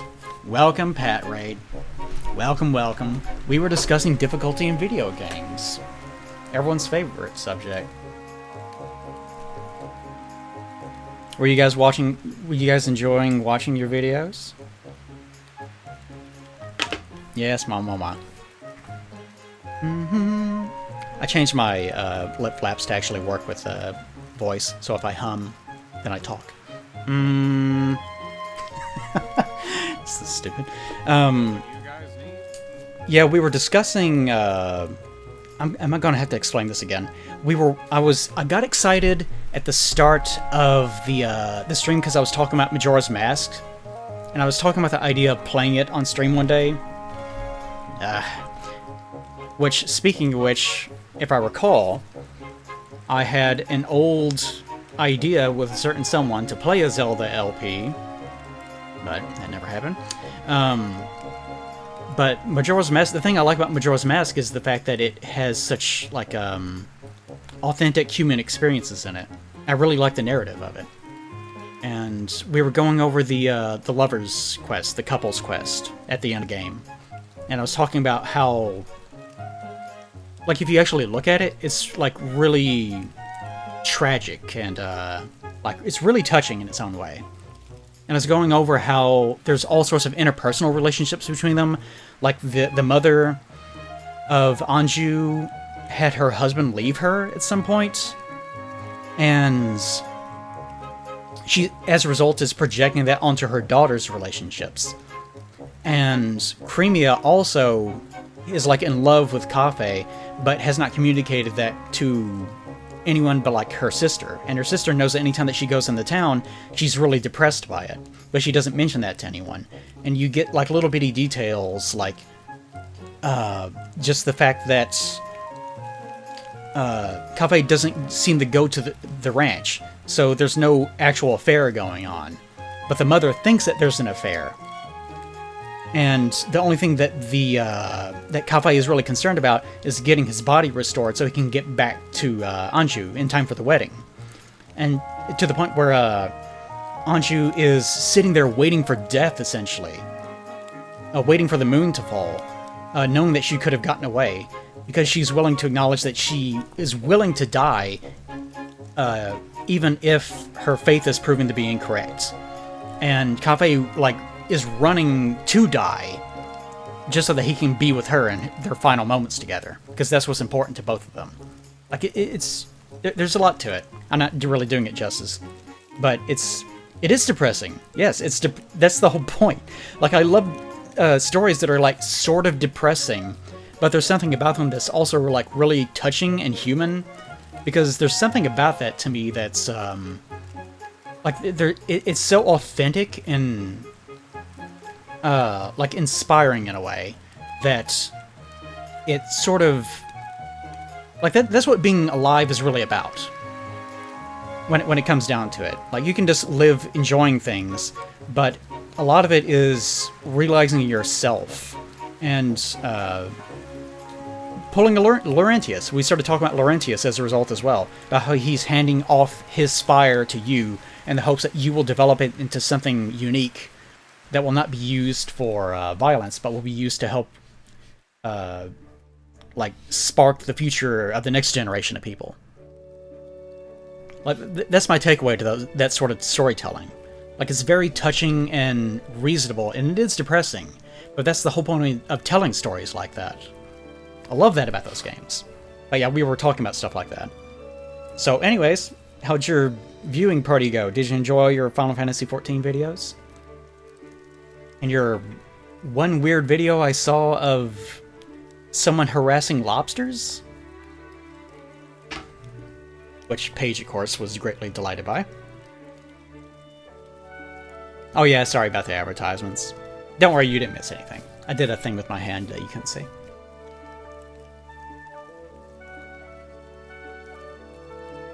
Yeah, I did notice that the 14 video got skipped. I don't blame anyone for that.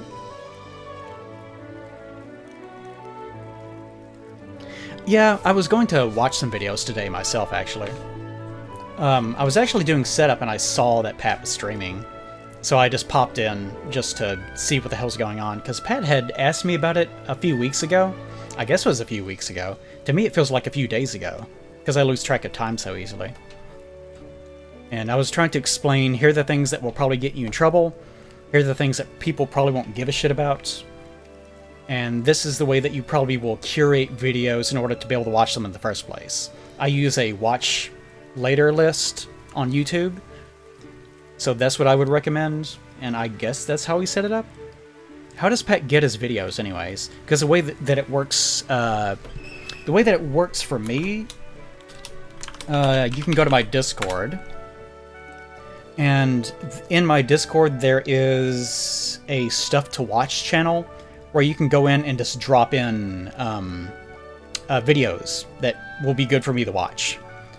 But the things that I'm interested in are a little bit different from the things that Pat would be interested in, I think. Because most of the stuff that I watch is like very boring. It's just boring. I do enjoy sort of long-form videos that are like 15 to 20 minutes long. This is like the perfect length, but if it goes to like 30 or sometimes even an hour, but not usually, then and especially if they're informational or they're very narrative driven. I really like stuff like that. Also like woodworking videos and things where you're restoring stuff that has like rust on it. I love shit like that. Let me find one right now. I'm getting hard just thinking about it. Sorry, not sorry. Restoration. Restoration video. I want to find something interesting. Ooh, that's a naked woman. Not that one. I'll get in trouble. I'm pretty sure we've actually already watched this one of the cleaver. Yes! No, wait, actually, not that. Let's watch a wood turning video. Oh my god, yeah. What does it turn into? Ooh, this one's very recent. Let's do this one. I get really excited about wood turning, I'm sorry. I have a great passion for boring videos. I get very passionate about stupid things. Okay, back to this. Go over here. This is my watch together. We'll do this first. Zelda music, pause.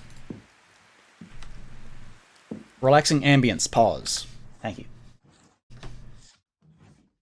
There we go. This is the good shit. Steen, get out of here. No one wants you.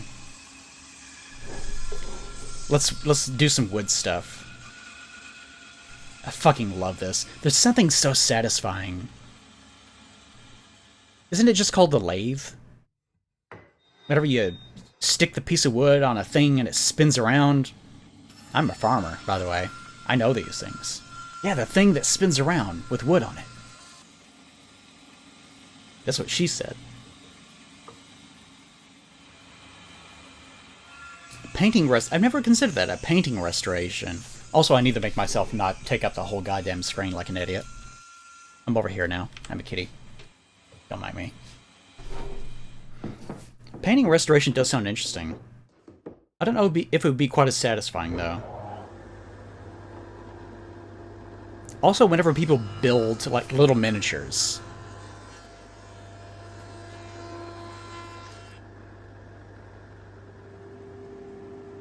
Yeah, metal. Metalworking. Huh. You would think that metalworking would be less interesting, though. Wouldn't it just either be melting the metal down to something that you can mold, or... I guess, like, shaving metal seems like it'd be incredibly dangerous.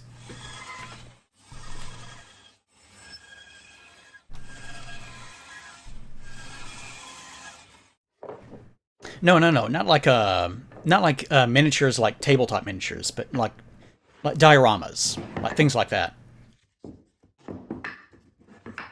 Oh, I guess making little tabletop miniatures could also be interesting. Not quite sure. I've never seen something like that that really grips me. But I guess it could. You can shape... Well, yeah, I mean, guess you could, like, hammer out metal. That'd be one way of doing it. If you can find something like that and post it in the chat. Although I think at this point there are so many videos in there that there's no way I'm going to be able to ever get to all of them. Because I'm really far behind. Because the internet sort of conked out for me a while back, and it's just turned into dog poop. So as a result, it's been way harder for me to be able to actually stream. Ansel, welcome, buddy. Yeah. Yeah, now the volume should be good. Okay, he's glued all this together for some reason. Mold making videos? You mean like whenever you actually, like an injection?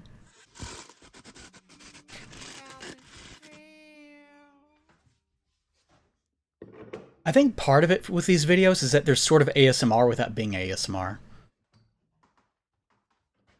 Because there's something about the fact that they're so quiet. These are the good ones, by the way. The ones that don't have any, like, background music. I don't like it whenever they have, like, really blaring background music in these videos. The fact that it's, like, very serene, there's almost no noise to it until you get to something like this. And if it's a really good video, it won't be that abrasive.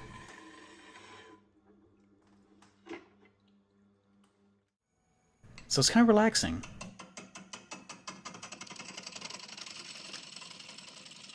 This is the part I like. There's something so fun about just spinning something. It has that same sort of sense of like making a vase. Like throwing a vase using clay. Like it's this wildly spinning crazy thing. And just running like an object next to it that sort of shapes it into something. And then you can stop and it's like it's transformed into something. It's great. Makes my penis hard. And it makes yours hard as well. Isn't that right? I know my chat. Then again, I guess a bunch of people rated. Maybe I shouldn't have shared that with you, I don't know. It's fine. It's true? Good. Good, we're on board. That's what I like to hear around here. Yeah, all those female penises are getting... I almost call them penises. All the female penises are getting very hard. I know several females, and their penises get extremely hard watching woodworking. Every time that we watch wood get molded into an interesting object, all the female penises get hard. It's very important to society. Should I just stop being me and just make a new character that's based on that one voice? I'll just do that for the rest of my career. I don't know what the character is. I don't know what the penis woodworking character actually is. Wouldn't it be sad if I just put on a completely new persona overnight and I skyrocketed in popularity? And every time I went back to, like, talking normally, it'd be the reverse Snuffy. You know how Snuffy talk like this? Like, she was trying to be cutesy because... You know, she had insecurities like we all do, and she thought that's what people wanted. And whenever she's finally like, okay, this is my actual voice, and she just started talking like she does, like her actual voice, then everyone was like, sproing, and decided we like this. And I feel, especially after that, she like skyrocketed in terms of her popularity. Because she was being authentic. She's being authentic to her actual character.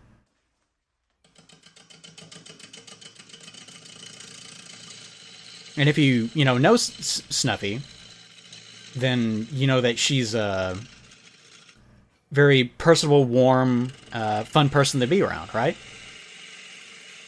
And the fact that she was now showing off her actual voice just served to highlight that about herself. And that's where her popularity came from. So if I were a reverse Snuffy, people would hate the real me. Like all you raiders that showed up would be like, he's fine. I'm not gonna follow him, but I'll watch for 5 minutes. But then I'm like, my pants make big with the woodworking. Oh, fucking subscribed, bitch. Then overnight, Cooksey has a video of me on YouTube where I'm just like, my woman's pants is very hard. And I get an influx of like 10,000 viewers overnight.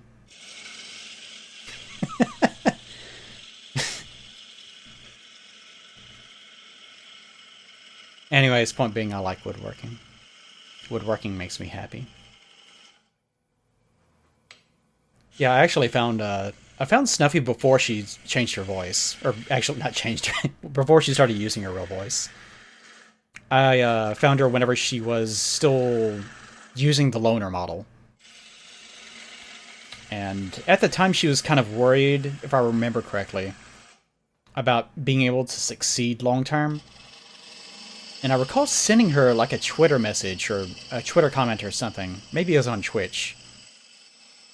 Saying, no, I think that you have it. You have nothing to worry about. Just give it time.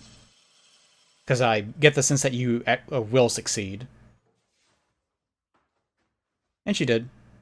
All thanks to me. I did it.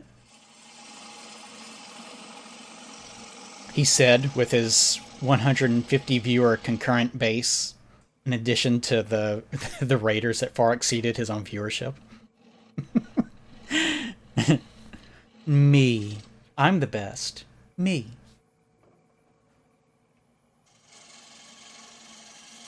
Do you guys know someone like that? That has to take credit for everything? Especially if it's like a parent. Where you do something and you did it of your own accord. Like you did everything. And they're like, huh, you should thank me. It wouldn't be possible without me having done something. Like they think up some sort of ridiculous excuse for why they're the ones that are the best. That's true, you did just come from Pat's stream. What am I saying? Me.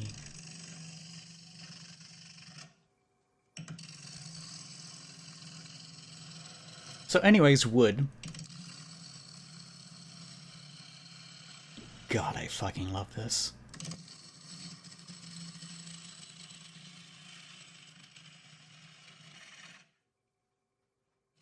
I bet I would get a lot of splinters trying to do this, though. I wouldn't be able to resist, like, caressing the wood. Oh yeah, the assholes. Yeah, you would have never succeeded unless I pushed you. Oh, those fucking assholes. That's sort of relative to why I don't really like difficulty in video games. This idea that you should thank me for being so difficult. You would never have improved unless I pushed you. What do you guys think about this wood nipple? Oh my god. No, go back. There's like one moment right here where I was joking about it being a wood nipple, but it actually is a wood nipple. And for like a split second, it looks like it feels really good. Like if the wood had an anime face, it'd be like, you know the face that I'm talking about. Like right here. That's the moment. No, go back. There, that's the moment. That's the fucking moment right there. I bet that felt really good. Hell yeah. No, what? Why are you throwing a tantrum now? No, it's great. What'd you think wood Okay, did you think woodworking was about the art? No. Like everything else, it's about fucking. Like everything else, especially music.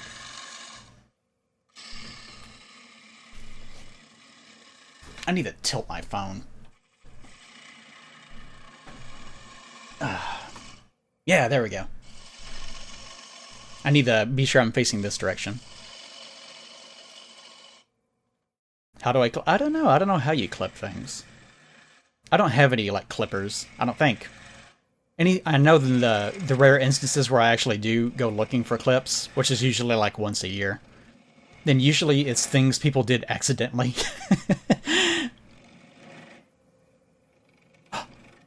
Oh my god. That one last moment. Hold on. How do I change the speed? Playback speed. Slow as fucking possible. That one last little bit.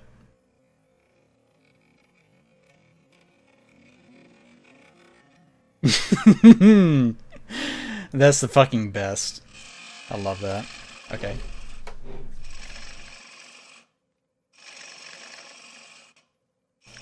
I got really excited by that. Not like perverted excited, just excited.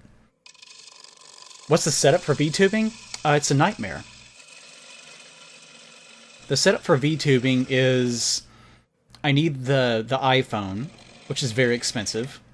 I don't use the iPhone for anything but this, and it's only it's because it has specifically the tracking software that is specific to Apple.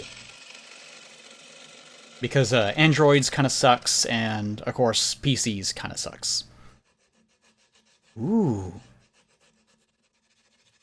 Oh, that's why he divided it up like that. But then after the iPhone, you have to run it through...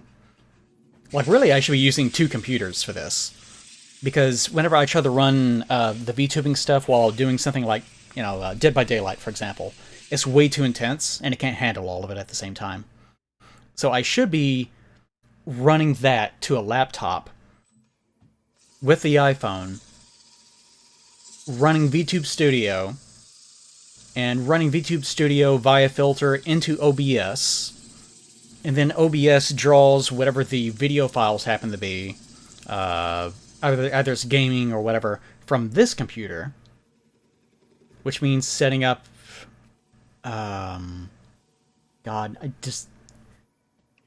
You also have to, like, run virtual cable so that you can separate your audio channels, so that you can run line or the cable line or secondary, like, VM. That way you can keep everything separated. But if you're doing that, I'm not sure how you do that with a laptop. Maybe you could keep them... Well, it would still be getting ported.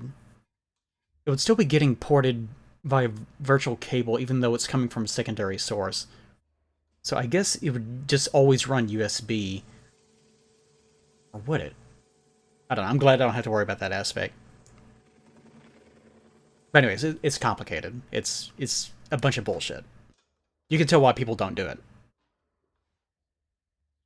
Usually takes about 10 minutes to set it all up before you get started. God fucking damn, that's good. This is why I like watching videos like this. Plus you get to rant like a madman while it's playing.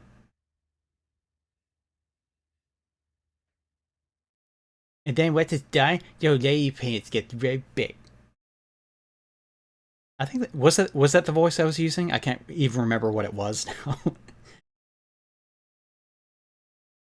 I prefer maple or oak. Because when my lady pants get big, it's gotta be stiff as possible and not have any ants or termites. But maybe a lot of sap.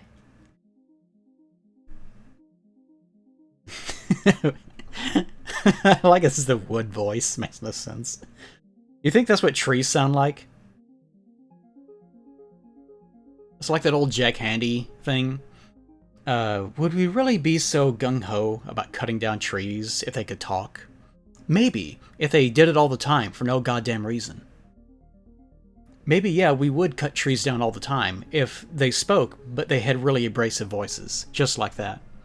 The wood voice.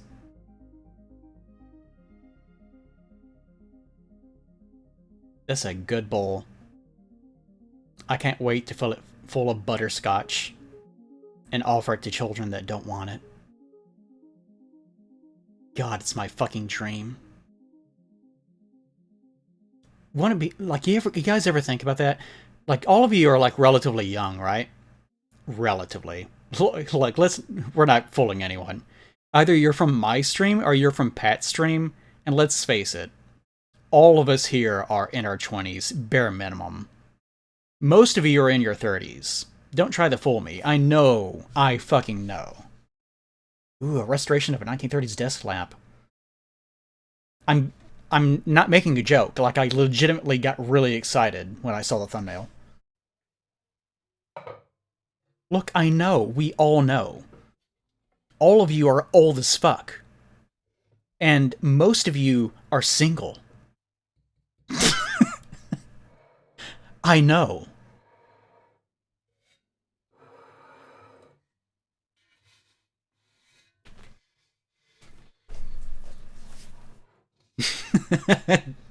Something funny about people telling me to shut up.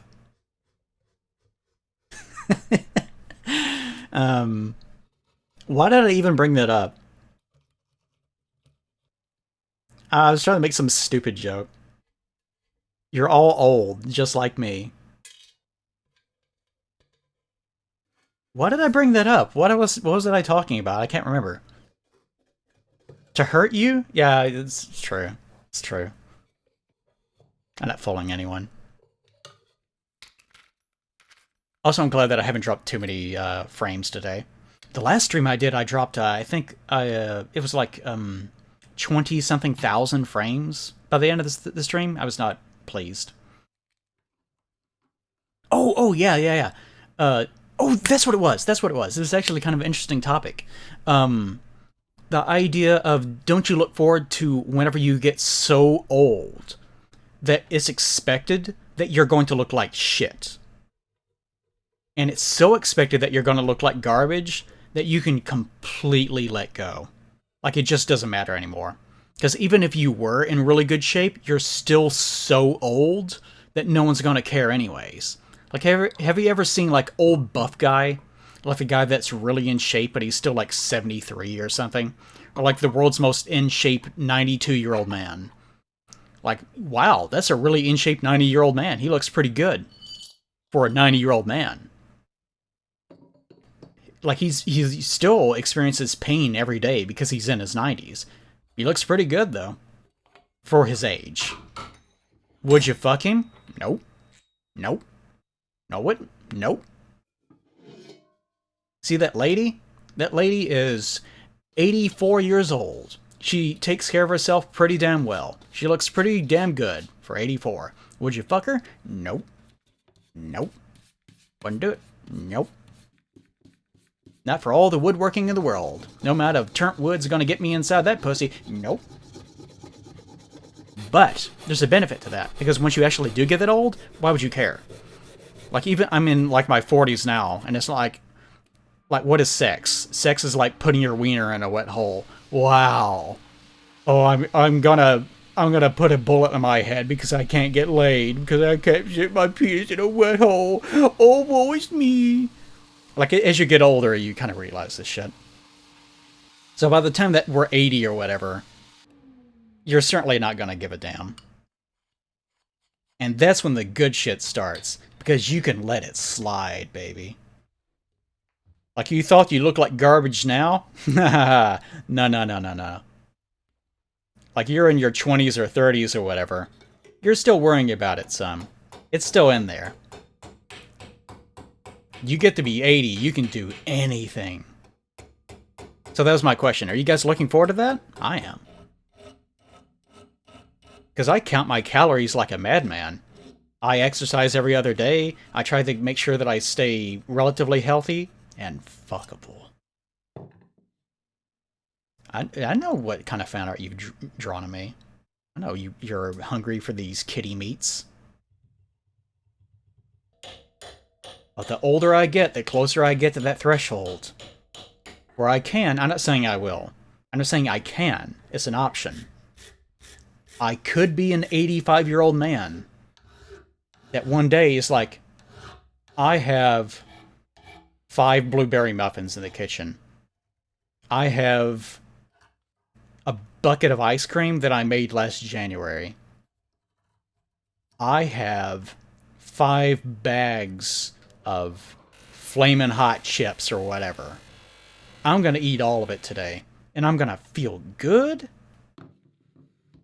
And you can do it, because it just doesn't matter anymore. Like your body is a temple, but all temples eventually need to be torn down in place of a new temple. And whenever you get to that point, you can destroy the temple, and that feels great. Like, it feels good to build a house in the sense that once it's over, you have a new house, and it's exactly what you wanted it to be. But you know what feels even better than that? Getting someone else's house and burning it to the ground. Have you guys ever burnt someone else's home to the ground? Spoilers, it's fucking fantastic.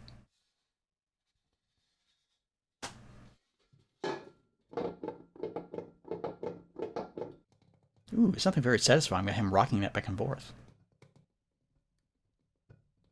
What do you mean you've never burned a house down before? Live a little. Hell's wrong with you guys? No wonder you're here watching my stream.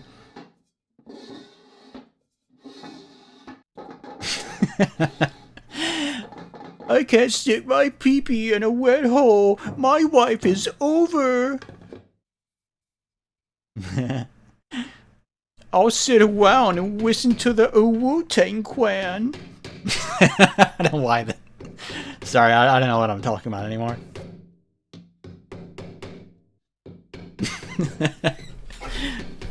I don't know. I don't know. No, it's not the Wu. No, the Wu-Tang Clan.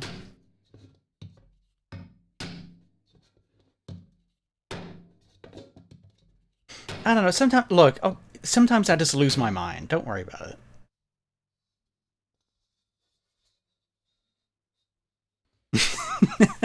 Look, sex isn't just stick penis and wet hole. I know, but it's funny, and it feels good to say. It gives you power, gives you strength. Like, ultimately, it does sort of come down to that, though, because your life has to be about something. It's like people, especially whenever you're young, you obsess over the idea of, oh, if I could just find someone that would complete me, all the bad feelings that I have will just go away, because that person will just fix all of it for me. Like that shit that people love to do.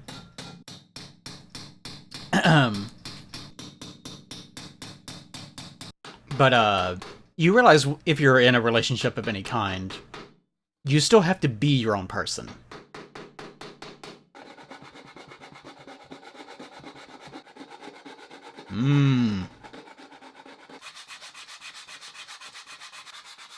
Like, you can't just expect that another person is going to fix you. Or just entertain you so intimately that your life will be solved in some way. That's not how it works. You have to be your own person. And, certainly, looking at it from the perspective of being so worried about romantic relationships or physical relationships, it really ultimately doesn't matter. Because life has to come down to you solving your own problems and being your own person. Ooh. It still looks kind of wobbly, like it's not completely even. Yeah. Not a big deal. Most of them actually do come out like that. Point being is you are the one that has to build your own temple so that you can burn it whenever you're 80.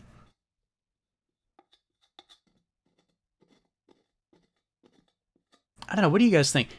Does it feel better to destroy something that you built, or to destroy something that someone else built? I'll even give you an option. If it's something that someone else built, it's someone that you don't like.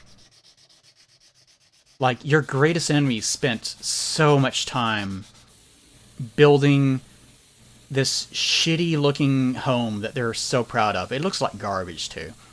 Like, all the things that you find to be opposed to your sensibilities, like, they really love the idea that everything has to have this chic 1960s, 1970s veneer full of plastic-looking chairs and weird abstract objects that you're supposed to somehow recline on that feel awful. The home itself is like slightly misshapen, but somehow still also just a square box. It smells slightly whenever you go in, and they love it. They fucking love that home. It was their dream to make it, they built it with their own two hands. And this is a person that you despise. They're like a raging narcissist. And they think that everything that you've ever done is something that they did. Because they pushed you. They were the bully whenever you were a kid. It's like, I'm trying to make you stronger, as they, like, punched you in the face while you were on the ground. Because they were, like, 200 pounds, despite the fact that they were, like, a 5, 6, 12-year-old. Point being, now you get to destroy their home. You are in the construction crane, mid-swing. And this thing's about to burst through this ugly home and just explode it into cinders in every direction. It's that, or it's your home. Let's say that you're rich. You're rich and you built your own custom-made to destroy home. It's not something you're invested in. You just built it in such a way that whenever it does explode, it will explode in a very violent and satisfying way. Those are the two extremes. So which is it? Would you rather destroy a home of the person you hate the most? Or would you rather destroy the perfect, destructible home that you lovingly created with the intent of watching it burn? These are the important questions.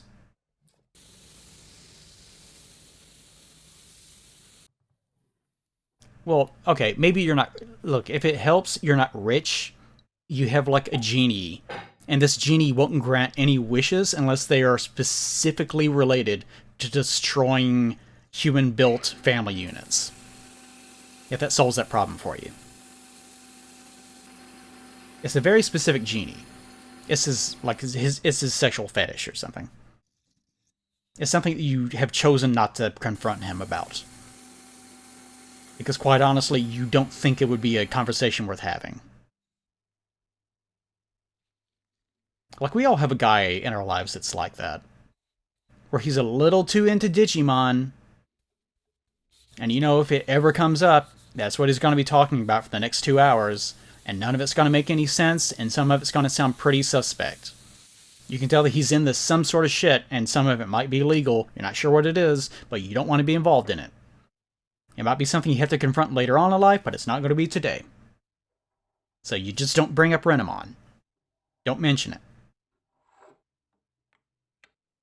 And he's absolutely certain that he has seen them in real life. He thinks they're real. He could swear that he's seen Gatomon at least once. He didn't. It was actually like a small person. It was a little person that was wearing a hat. But that's what he'll talk about for the next 9 hours. Renamon is nice. I liked her Southern Belle accent that they gave her in the dub. She's the Digimon version of woodworking.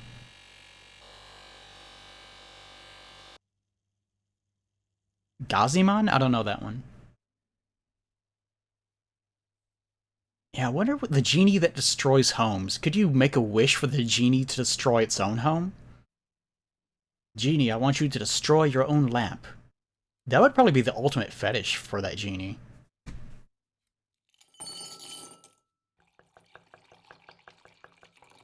Like, especially if you make the wish and the genie takes, like, a while, because he's, like, hyperventilating. and his eyes are rolling back into his head, you should probably just leave the area. I would just take that as an L at that point. Aw. That little washer's getting such a nice little brushy down. That's a happy washer. Actually, that's not a washer, it's like a nub? Not sure what they call that. A topper. Point is that it's very happy.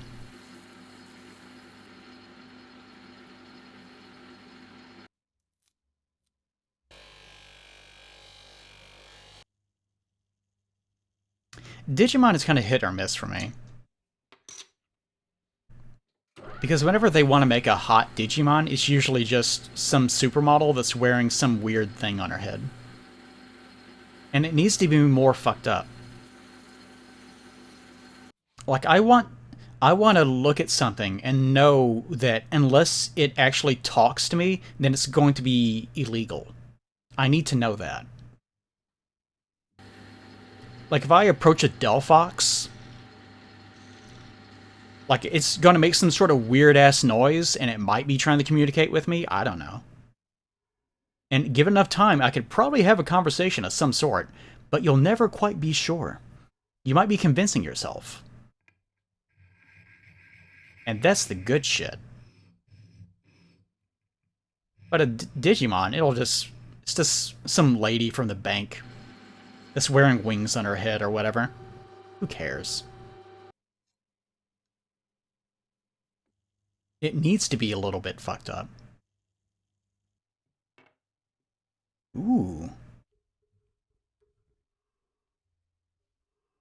Aren't all Digimon's designs terrible? Yeah. I mean, it's Digimon. Of course it is.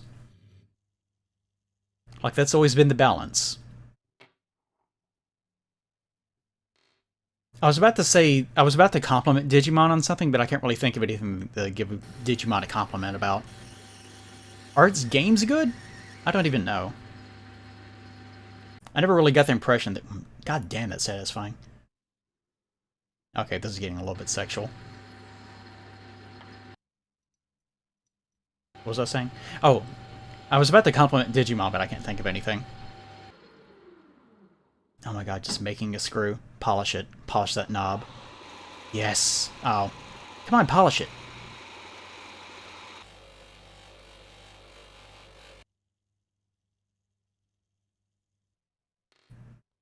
Holy fuck. He could have just bought another one. I don't know why he had the... Why did he have to make one by hand? He could have just... They're standardized.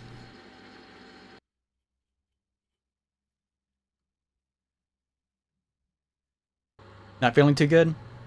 Alright, take out stairs. Take care of yourself.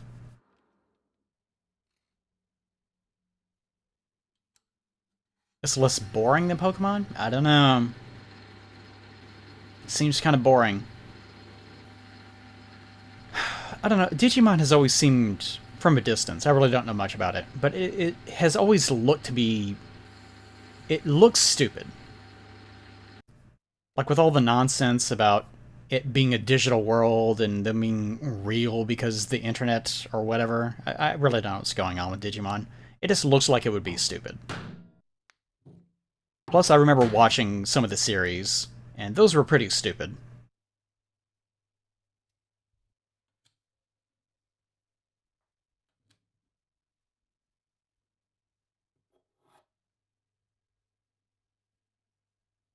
Yeah, really, when I think Digimon, I just think furry smut. That's pretty much it. It's just the alternative furry smut. But there's not even that many of them. Like, there's really not that much furry smut in Digimon. It's mainly just moronic-looking weirdos that might have a rocket launcher on its back. I think that the vast majority of Digimon kind of look the same in a way. They're just really, really overcomplicated to the point where if it was an actual person, you know that it would not be able to move.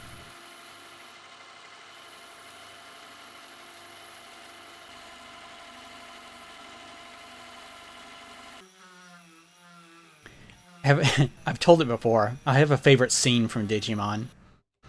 And it's when whenever they first run into Leomon. I forget what series it is because I don't care. I remember seeing it live though. But they run into Leomon and he's been brainwashed. And they see him and they're startled because he's like this giant lion man. And I think what's the one that looks like he has a dead walrus pelt on his back, but otherwise I think he's like a little orange or yellow lion, whatever the fuck that thing's name is. He's like, no, that's Leomon. He's a good Digimon. And then he says, like, kill the children, and then it cuts back to them. And they just say nothing. They're just like, and then it cuts back to Leomon, and he's just like holding a knife now above his head. Like Michael Myers. He's not moving, he's just holding a knife. Like, there's no animation of him lifting the knife, now he just has one. And then it cuts back to the children, and they all scream and run away. Oh, okay, I need to find that. I have to find it now. God damn it. Leomon knife. No, what the fuck? It brings up some sort of something I don't recognize. Digimon. Hey, Digimon, you suck. What the fuck? God, they're all so weird. Mind controlled? Is this it? God, why is it Leomon so hot? It's weird. I mean, it's weird, right? A little hot, though. Oh, I can't find it, so I give up. Okay. If one of you guys finds it, you find it. But trust me, it's funny. It's funnier in my head. Describe a similarly entertaining scene from Pokemon. I don't give a shit about watching Pokemon. I don't give a shit about either one of them. Look, the value of Pokemon is the general idea and accessibility of the setting, in addition to the fact that most of the characters are hot. See, how you design a human character in Pokemon is you draw like a 30 to 20-year-old anime character, and then say that they're a teenager going out on an adventure or whatever, to make it accessible for little dumbass kids. And then all the adults are like, yeah, it's a hot character design though. Makes me feel wrong for even mentioning that. But I'll do it anyways. And that's Pokemon! And I guess there's also like combat or something. I don't know. Honestly, the gameplay in Pokemon kind of sucks. But point being is that most of the animals are hot. And also the people. That's the important part. Found it. Can I post? Yeah, go ahead.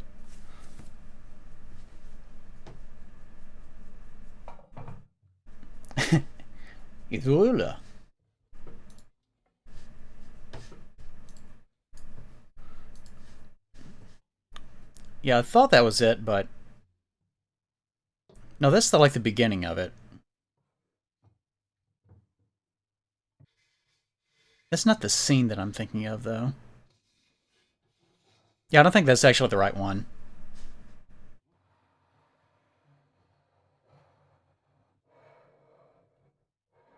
Yeah, that's him, like, starting to be controlled.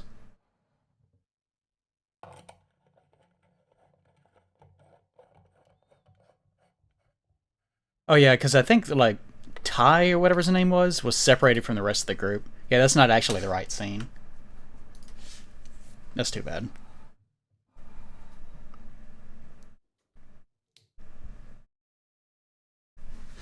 Yeah, they should make a Pokemon game that focuses mainly on the breeding.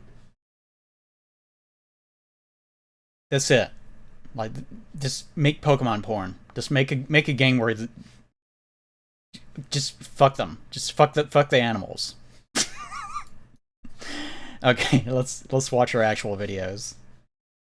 There we go. Actually, I'll save that one for the next part. All right. This is, I think, actually a video that I added, like ages and ages ago. But someone making the worst cart you can make in Mario Kart 8. Me and my friends get together. One of our favorite things to do is play Mario Kart. But whenever we do, we consistently Her audio is like slightly more out of the left ear than the right. Always win. Kind of bothering me. Normally this wouldn't be a bad thing, but I dump so many more hours into this game than any of my friends. Yeah, I have tons of problems with the Pokemon games in general. This makes the game less fun for all of us. We've tried having me wait at the starting line to keep the game more fair, but this actually creates more problems than it solves, because then I get bullet bills and blue shells and end up farther ahead than I don't know. Otherwise. I've also tried using Sometimes people screw up their audio like this. Pro controllers, but anyone who has played Mario Kart with a single Joy-Con knows that I can still hear if I lift my left ear headphone thing off completely. I can still hear it, but just barely.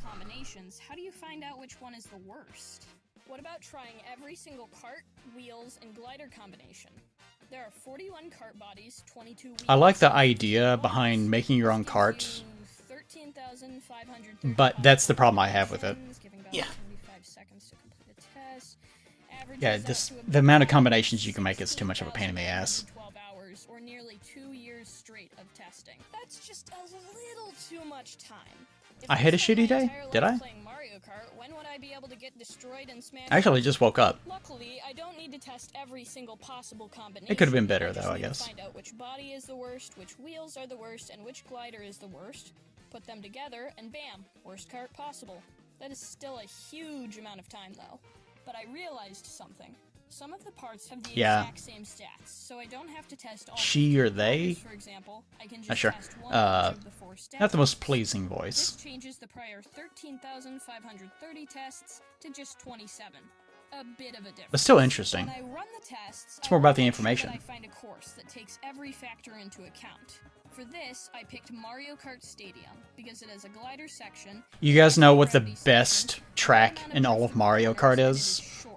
There is one answer, and it's only one correct answer. I'll give you a moment to think about it.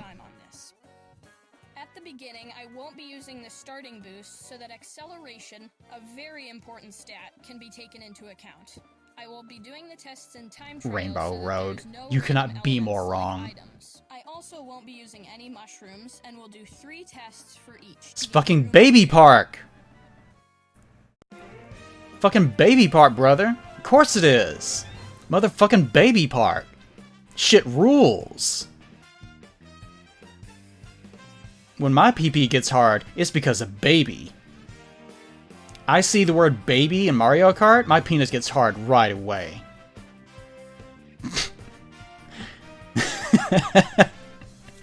Did he really just come up with that bit just that he could say that baby makes penis hurt? Does he even believe that? Actually, yeah, baby, I do really like Baby Park. But I also wanted to upset you. Yes, the card affects your stats, but the character you pick plays. He said as he watched his viewership plummet to 400. Body can at max give you 5 speed points, but a character can give you up to 10. There are 42 to 44 different characters. Yeah, there's only so many things you can do with a baby in a video game, though. Me as one character or 3. Again, most of these characters. Because you really don't want to do anything to a baby in a video game, other than race it. You don't want to kill a baby, certainly. That would be upsetting. You know what the worst part about killing a baby is? It's getting blood on your clown costume. Never comes out. I think I've said that before, though. People are onto me.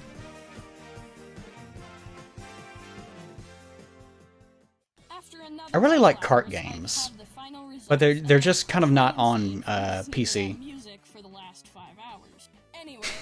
You hate me so much. Thank you. I was waiting for the Crash Bandicoot game to show up on Steam, but it just never did. It never got ported. Every time you get hit by an item, acceleration comes into play. The less acceleration you have, the longer it takes for you to recover and get back up to full speed. The difference in time it takes to go from 0 to full. Oh, the first thing that I would always do in Bethesda games was find the mod that allows kids to be killed. Not because I really want to kill the kids, It's just that in all those games, they're always the shittiest people. That's why I am going to be Because the developers know that they made them so that you can't hurt them, so they intentionally go out of their way to make them the shittiest human beings in the universe. To do this, I will multiply the time by 10 to get rid of the decimal, and then we'll subtract 1 from the number for every Yeah, just a little bit of child murder. Don't worry about it. has. This will mean that a lower score means a better part, and a higher score means a worse part. After I finished with that, I had a score for every part in Mario Kart 8 Deluxe. These results also... You know, the clown in Dead by Daylight is not really well realized. He doesn't really have anything clown-related. Like, sure, he looks like a clown, but he doesn't do anything really clown-related. And his powers are just, he throws a bottle of, like, toxins at people. Has nothing to do with being a clown. You'd think he'd, like, leave balloon animals that float through the air that you have to, like, avoid. And they, like, travel around the map or something. Or he gets in... Or instead of throwing a yellow bottle that lets him move through a cloud of gas that makes him faster, he gets in a very tiny clown car. And so he's sort of like a stealth killer. Because ever so often you'll look across and you'll hear like ring ring, and just like in the distance sort of, and then you see it, and it's this tiny little car that's like speeding directly to you, and it can jump over pallets or something. So you're like, oh my god, because it's really fast. But then he can like get out of the clown car because he can't kill you in the clown car, obviously. And he pulls this gigantic, amorphous, blobby clown frame out of this tiny, itty-bitty little car. That's what it that's what it should be! Anyways, yeah. Whatever. Vulture landing on a paraglider.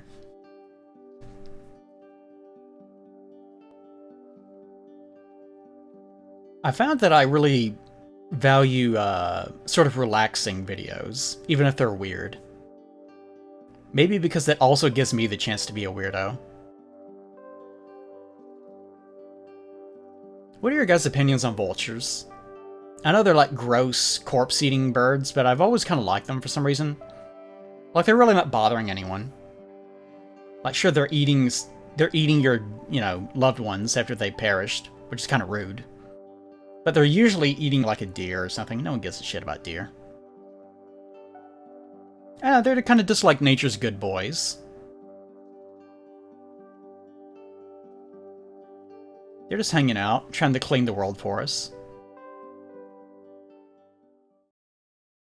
They don't like to vomit. Whenever they get spooked, they vomit. That's their way of... Because they have to lighten themselves in order to fly away because they're scared. That's why they do that. Sometimes they also just do it for fun. Oh, this is a short animation. Oh, now I'm interested. Whoa, what the fuck? Oh.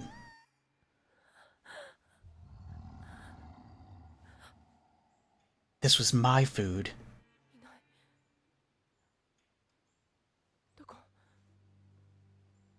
This escalated quickly.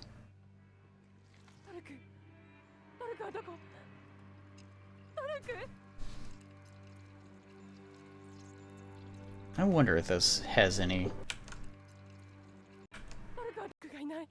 Yep, it sure does.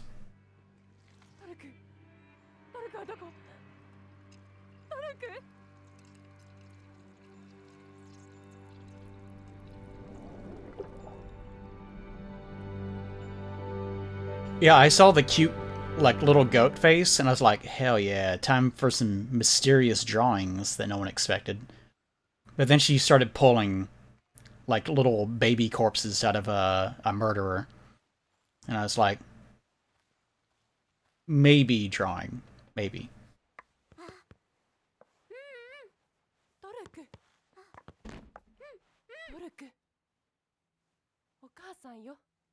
I like the fuzziness. I like the felt look. The opening to Beastars Season 1 had something that looked like this. Remember that? Remember B-Stars? Before it got weird?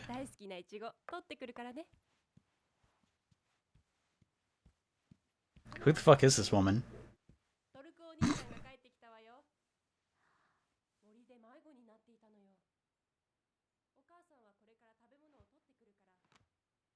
I hope that she's some crazy lady that's abducting kids.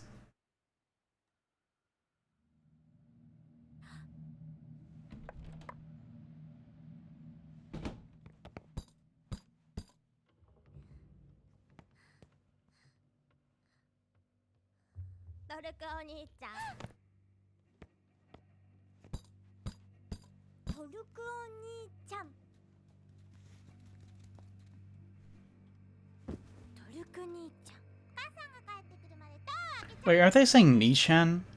Isn't that sister Naruto? I can't remember my little Japanese-isms.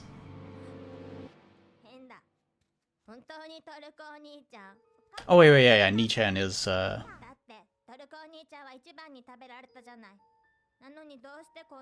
what? No.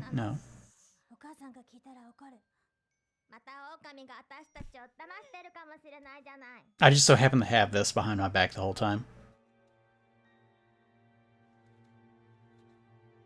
Oh, knee, not knee. Excuse me.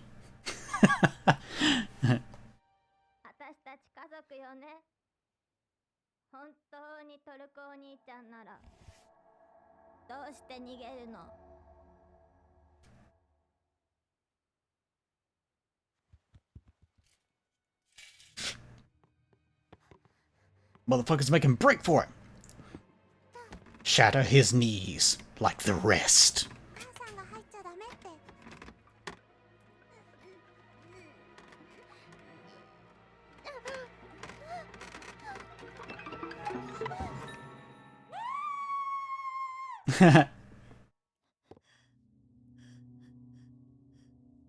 I'm so beautiful.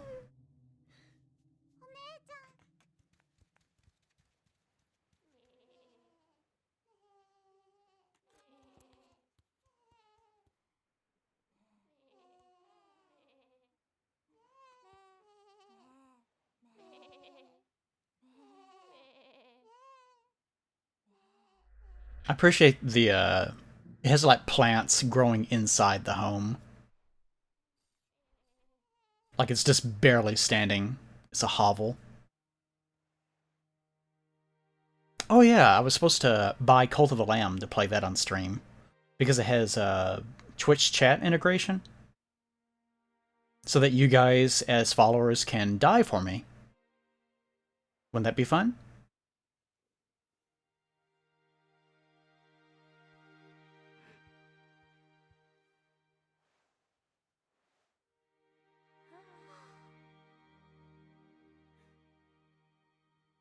I think you might need an eye patch as well. Mouth also seems like it's a little bit fucked up.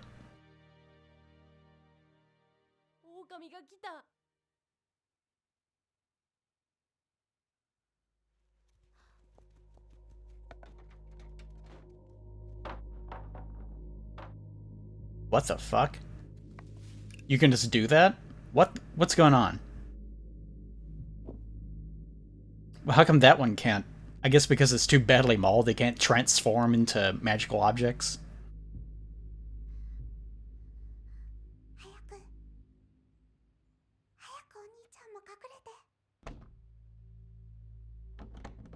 What if the kid was like a secret shonen? Like, protagonist? Oh, this is a bad defensive system that they have.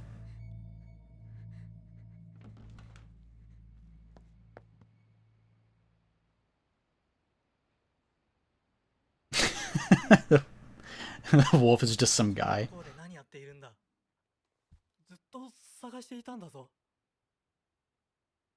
Is the kid imagining this? What the fuck is this video?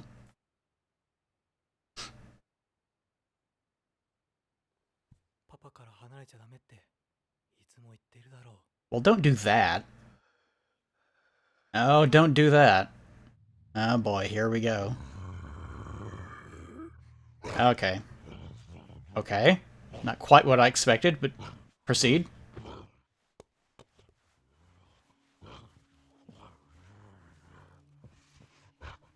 It went from subtext to overtext. Ah, yes, okay. No, I think this is the perfect time for an ad break.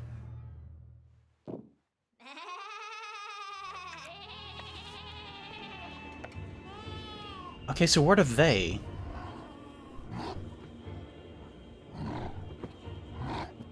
Yeah, I wouldn't really describe this as wholesome.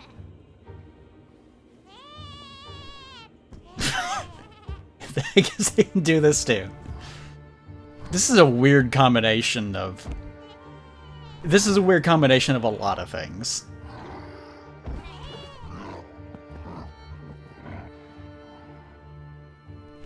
Yeah, I was thinking of the Mecha Shiva thing too.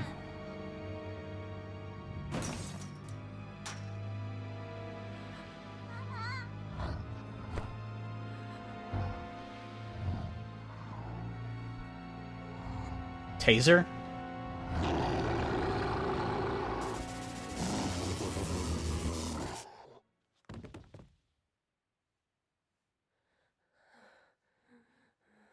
Yeah, it has a lot of tonal shifts.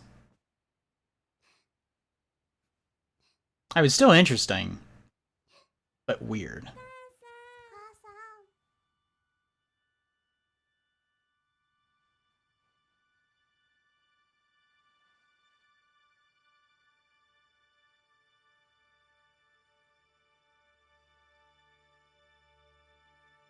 Is that why they're depicted as being sheep?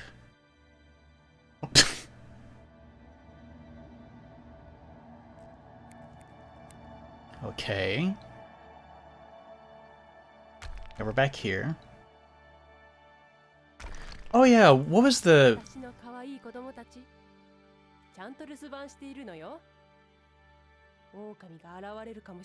What was the old, like, folk tale about filling something's stomach up with rocks so that it would be full? Or was it part of the Red Riding Hood thing? It was just one of the older iterations that you don't really hear about. Was it part of Red Riding Hood? I don't even really remember it. It's been like 30 years since I've heard it, so...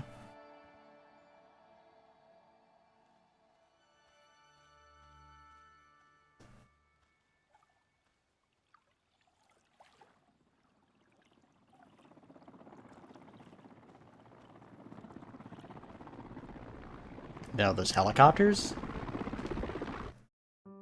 Okay, that was weird. I get the idea. I'm not sure how much there is to analyze in that. Obviously, using an existing grouping of tropes from Grimm fairy tales and general folk telling, I guess. Whoa, holy shit. To be metaphorical to, like, abuse, but... But I'm not sure how much more there is to it than that. Yeah, I don't think it was really focused enough.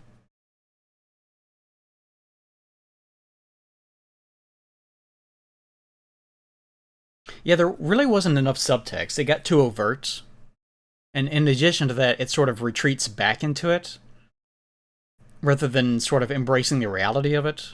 So it's not really clear if it's trying to say something more about it than that. It could be... This is the case with a lot of creators like this, though. Sometimes they just want to make the thing. They're not really too concerned about the narrative, so they have a loose idea, and they kind of just run with it. It depends on the creator, though. Okay. This is someone making the mask itself?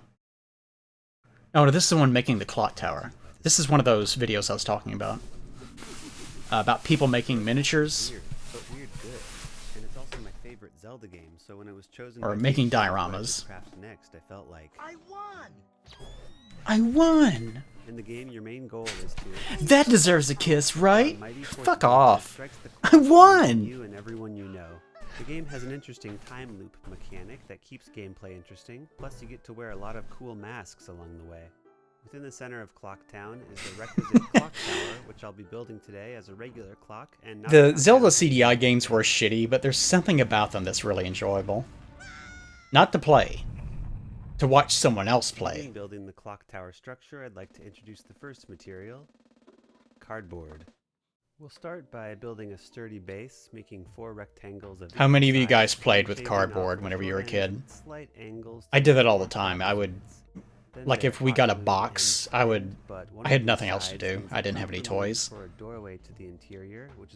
I loved taking boxes and cutting them up and making cat houses for the cats to use. Cardboard from your favorite sodium-rich instant noodle, then build a skinnier, taller trapezoid cube to sit on top, and here are the nutrition facts. You killed me! Good. Actually, it's more like good. Between the 2 main tiers of this cake, I'm gluing on strips of paperboard. Then the doorway at the base needs some extra bulk with a few layers of cardboard.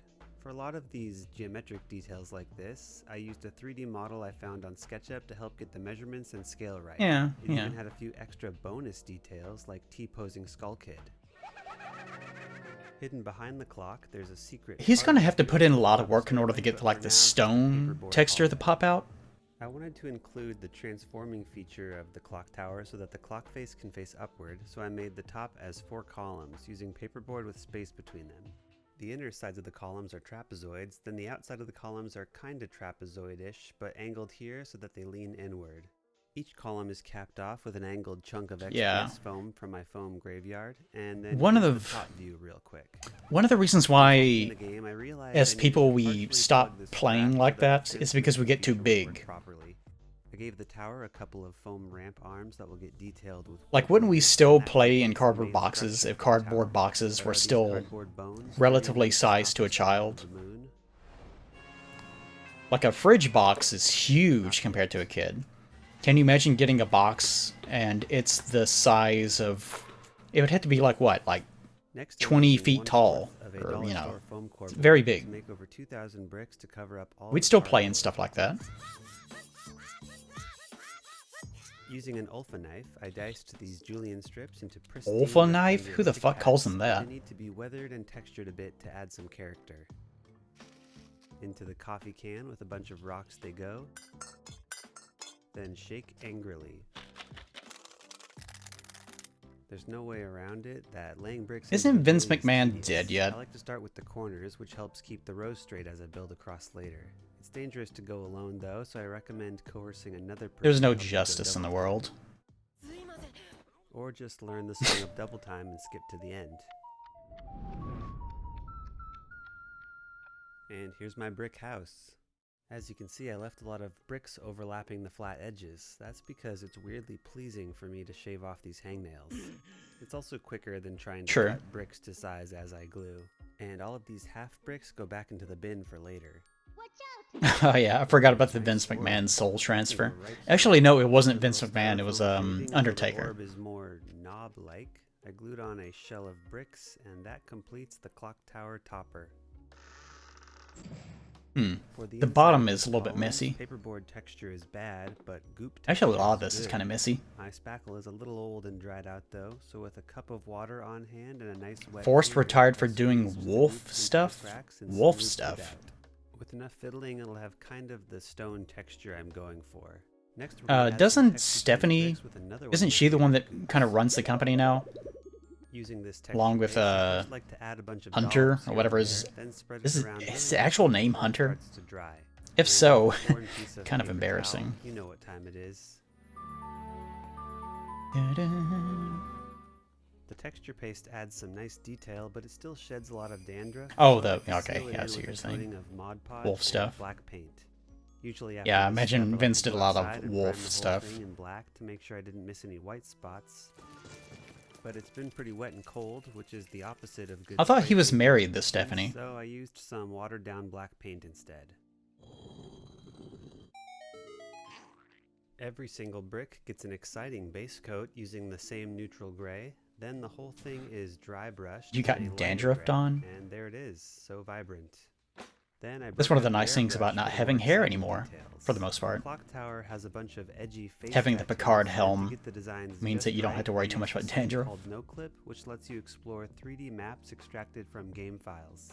It's missing the clock though, which is kind of a bummer for a clock-focused tower, but it does include the carpenters, plus the 2 that inexplicably float in the sky. Just like you remember. Before we start atomizing stuff and launching it into the air, it's a good idea to wear a mask to protect your Yes. This is one of the things people don't really mention in these videos, For all the rings and is how incredibly abstracts designs, I toxic made working with paper some of these stencils materials can and be. used acrylic ink to paint between the lines. Paige, why are you still here? This is no longer for you. The circles were all traced from various lids. Everyone These has are circles boring going around, videos but for other boring shapes were just people. Free-handed on some cardstock. And finally, we just need to paint on one more ear. And my name is Studson, and you're watching Studson Studio. God, I love boring And here's the videos. full tower with all of the stenciled designs. Next, we're going straight into an oil wash using mineral spirits, which are hazardous, so don't take off that mask just yet, otherwise. A lot can be said about the power of oil washes, and I'm not going to say it right now, but check out Black Magic Craft's Oil Washes for Beginners video if you're interested Ooh. in learning more. Link in the description. I did a single pass. Does it of make burnt sense to you sienna guys oil whenever I say wash, that I get and really since I excited already about had the some idea black of acrylic wash mixed up, I very flipped my quickly grime on too, creating because I didn't feel like texture? mixing up an oil wash. Alright, part 2 of the clock tower is complete. Like, it's Time to actually go back to really part 1 difficult, and especially make to the do clock. digitally. Starting with With this clock real chip I got materials is a because little I bit wanted this more to be a real clock and more not a simple in a 3D way. death timer.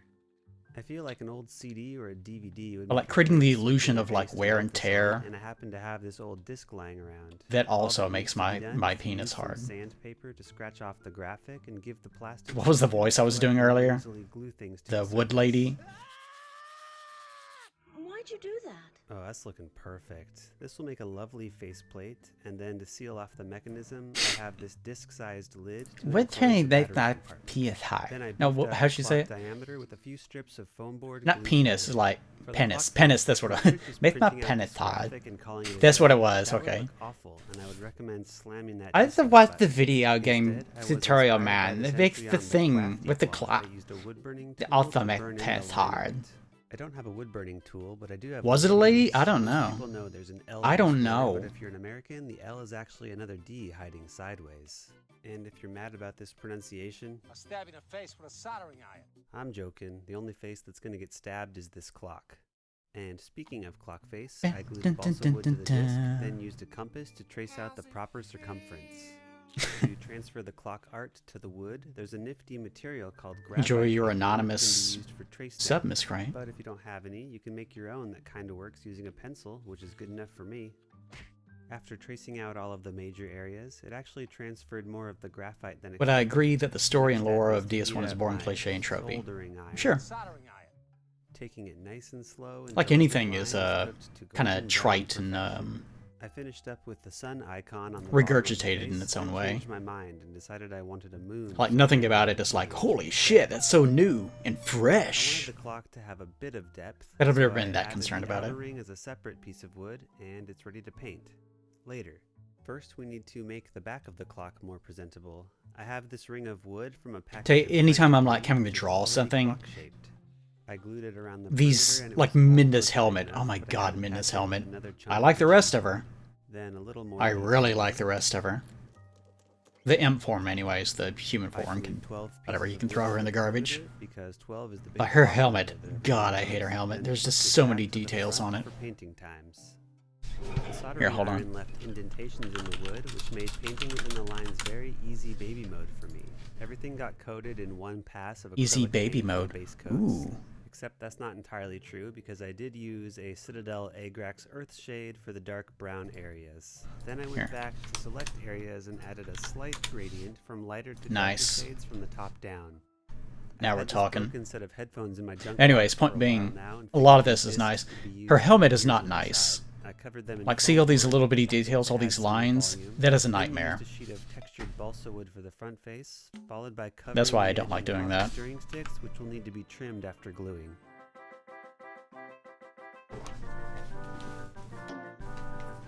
No, her helmet is fine as a model. Whenever you have to draw it, or whenever you have to physically shape it by hand, then it becomes a nightmare.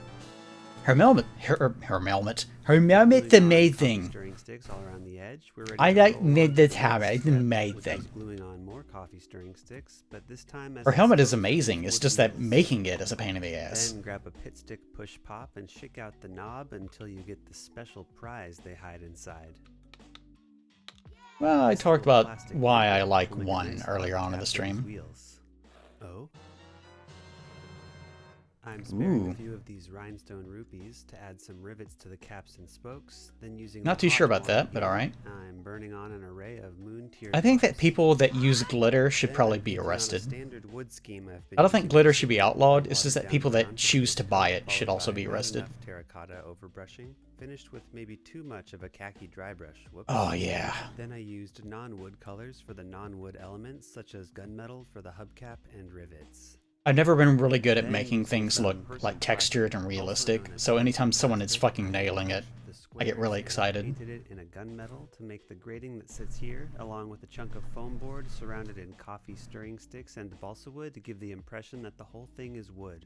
Then I whipped out the hot Being rod mean to you again about to Minda's emblazon the helmet? sun icon, Paige, what are you scraped talking? away Are you some talking to the balsa chat? add some weathering, and painted it in colors Because matching chat the is game. cruel to you, And probably. once you arrive on that platform in the game, there's a staircase revealed behind the clock, which you can ascend. to Oh go yeah, hang I out always with forget your about install this. kit.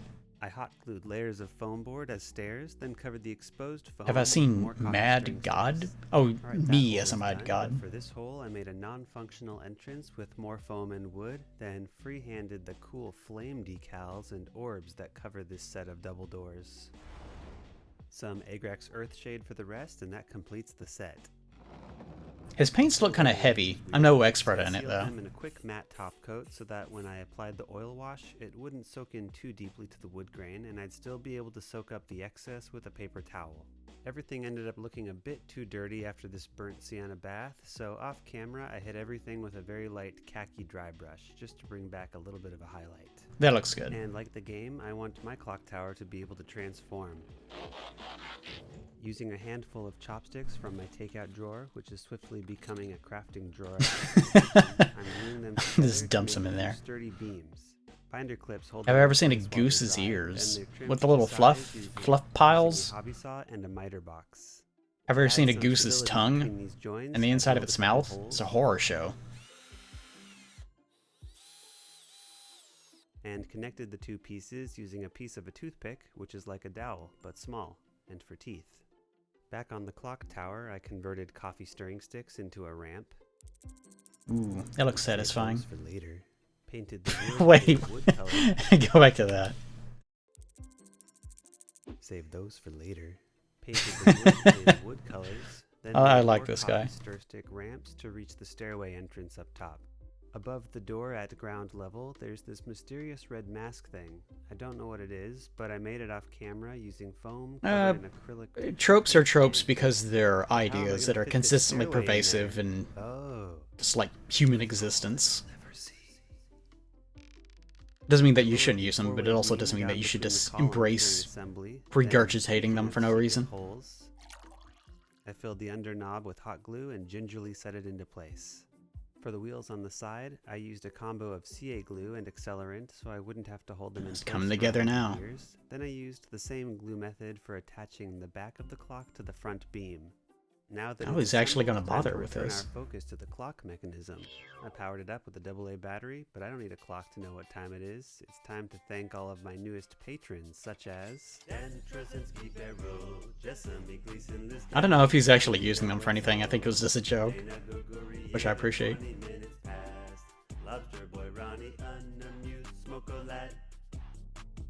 Not bad for cardboard.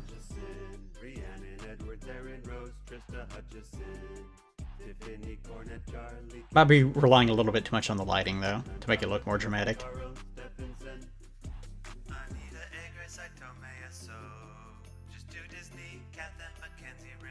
I do think he lets his paint be a little bit too heavy, though.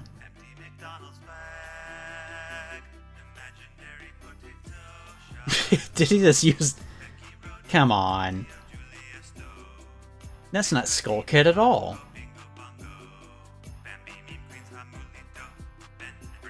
Yeah, see, now you're getting it. Now burn it.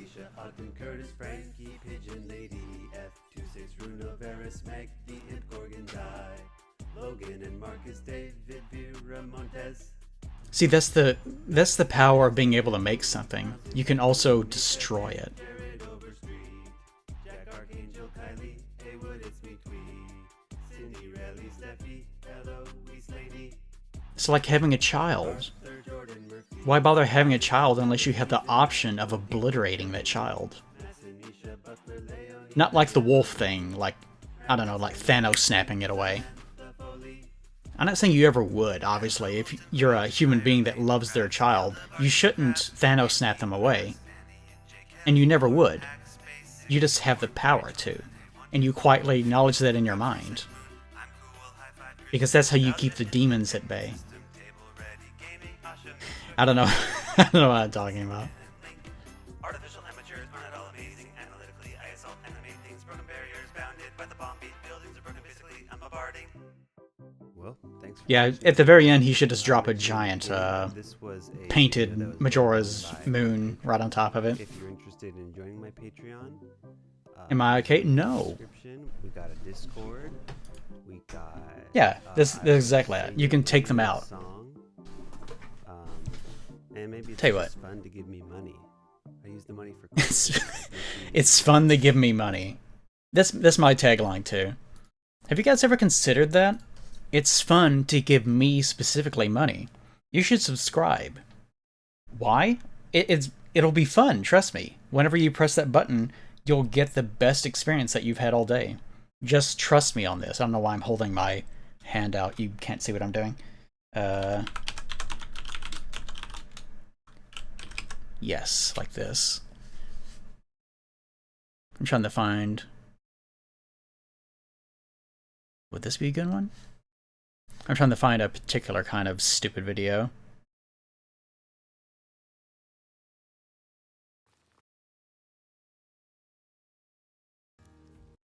This might be what I'm looking for. I'll give it a whirl. I might end this video prematurely, though. I just wanted to find something that might be similar. Since Paige was obsessing with it earlier today. A foraging video.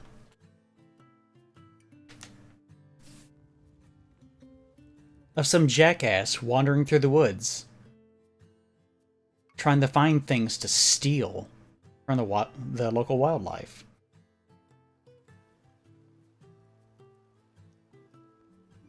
Don't eat that. Thank you, Fingerlights. Welcome, yeah. Did you enjoy it? Wait a second.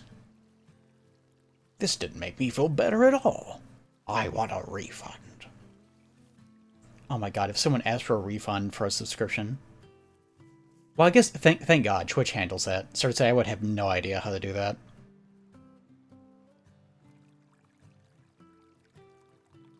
Actually, a lot of places in this area kind of look like this. Because this is a marshy, kind of lowland area. Put it back. There you go.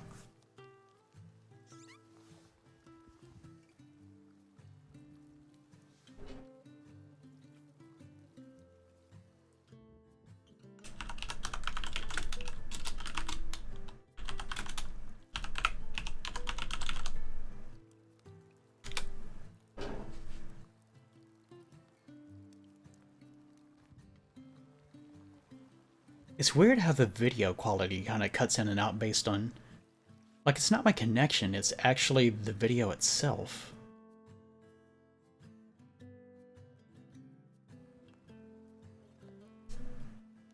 Do I know Mauler? Yeah, I've heard of Mauler. It's been a while since I've seen any of his videos, though.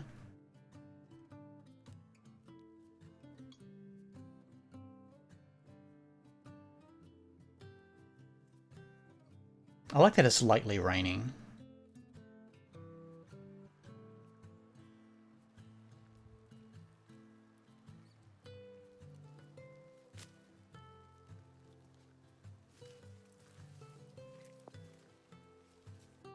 Whenever we used to farm back at the old house, sometimes we would go into the marshlands and cut some cattails and bring those home.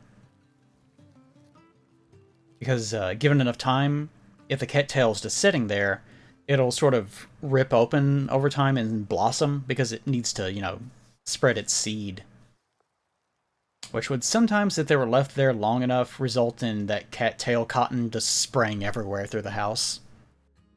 And it got all over and in our hair.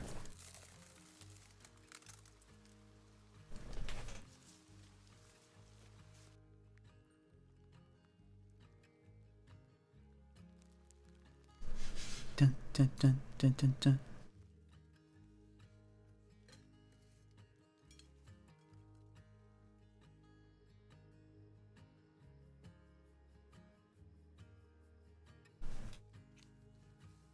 I think this video only has like 2,000 views, by the way.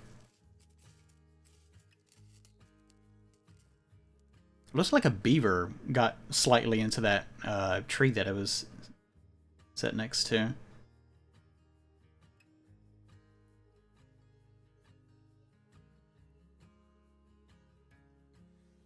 Usually with videos that are like this, I'm not accusing this video of doing it, but videos sort of similar to this, they're usually really heavily manufactured. Like especially things like building a natural home in the middle of the woods. Like videos like that. They actually use a ton of actual tools in the background, and then they pretend to be working on it by hand. Then they'll cut away and it'll mysteriously be done, because they're not actually doing the work. There's like a shit ton of PVC pipe in the back, that sort of deal.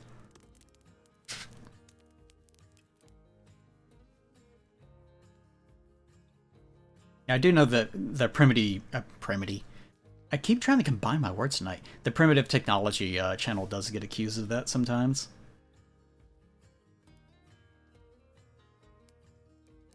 It's weird that the beaver that was working on this thing didn't finish off this tree. I was watching some video a while back of someone, like they were analyzing how beavers work in the sense that if you place the sound of running water near any location, I think it is, then they will naturally try to pile things near it to cover up the sound. So they figure that the instinct to actually create dams is sort of accidental, in the sense that it does dam up the area, but it's more like you're being driven to get rid of noise. And that's what the impulse is stemming from. Miss Mar, welcome back. Yeah, almost a year.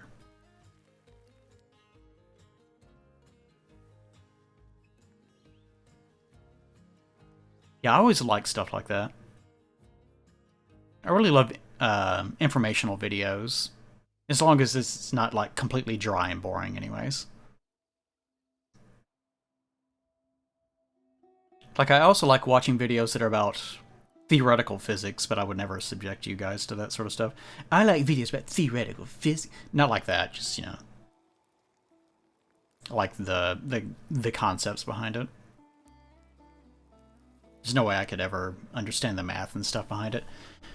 Whenever I was a teenager, I was really interested in the idea behind theoretical physics, but then I also realized that I despise math. Which is unfortunate because higher level math is kind of all about creativity. But because of the nature of mathematics, the field sort of weeds out people like that. Because the sort of beginning and mid-level, from my understanding, field of mathematics is all about this is right, this is wrong. There's one answer, and that attracts people that think that way. But once you get above that level, then it becomes more a matter of how can you solve this problem using any kind of math that you want. And it becomes very, very creative focused.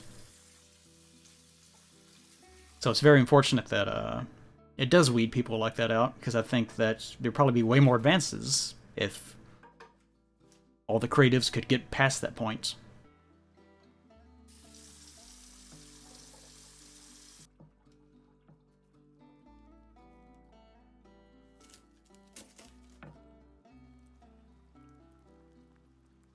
It is a nice looking area.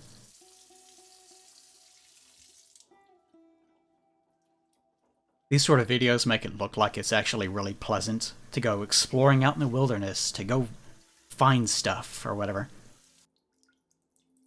But it's actually miserable. From a lifetime of walking around in fields, you will realize that by the end you're going to be sweaty, very itchy, a lot of stray things are just on your body now and you're not sure what they are. You will at some point probably tip over and fall into some mud. You're going to be covered in garbage. You will smell, and you're not going to be entirely sure what the smell is, you're just going to stink. God, all these things that he has are like so cleaned and curated.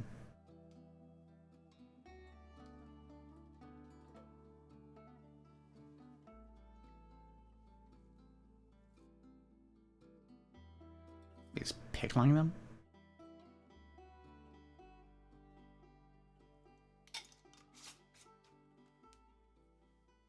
Okay.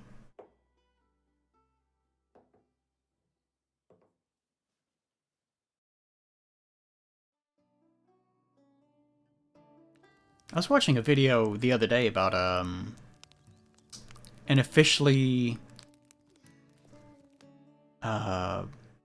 acknowledged kitty. An officially acknowledged puppy. Acknowledged new cloud type. That I think was added in like 2017 or 14 or something like that.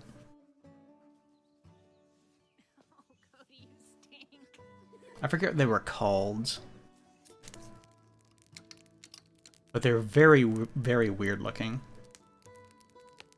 I just think it's interesting that we're still doing stuff like that to this day. Mom's making us eat her weird stuff again. Don't spit it out, you're being filmed. Oh god.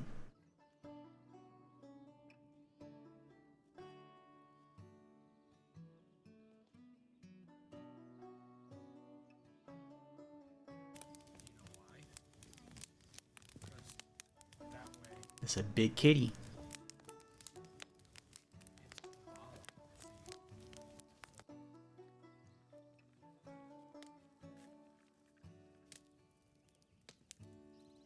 My great-grandmother used to have a blackberry bush that we would go pick from. Although, one year she got pissed off that no one came over to pick them, so she had the entire bush torn up. Which upset all of us all. Like, we were busy that year. And we were still over there, we just didn't pick all of them.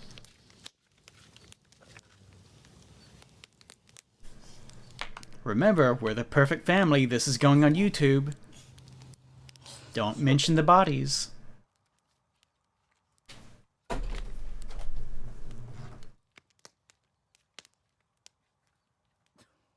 Yeah, blackberry bushes are unpleasant to pick from if you have to go in too deep. What the fuck is that doing there? What's this? Oh, a book press.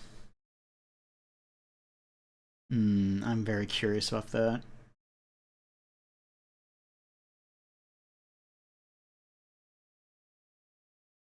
Wild well. Do I dare keep watching foraging videos? Will this ruin my feed?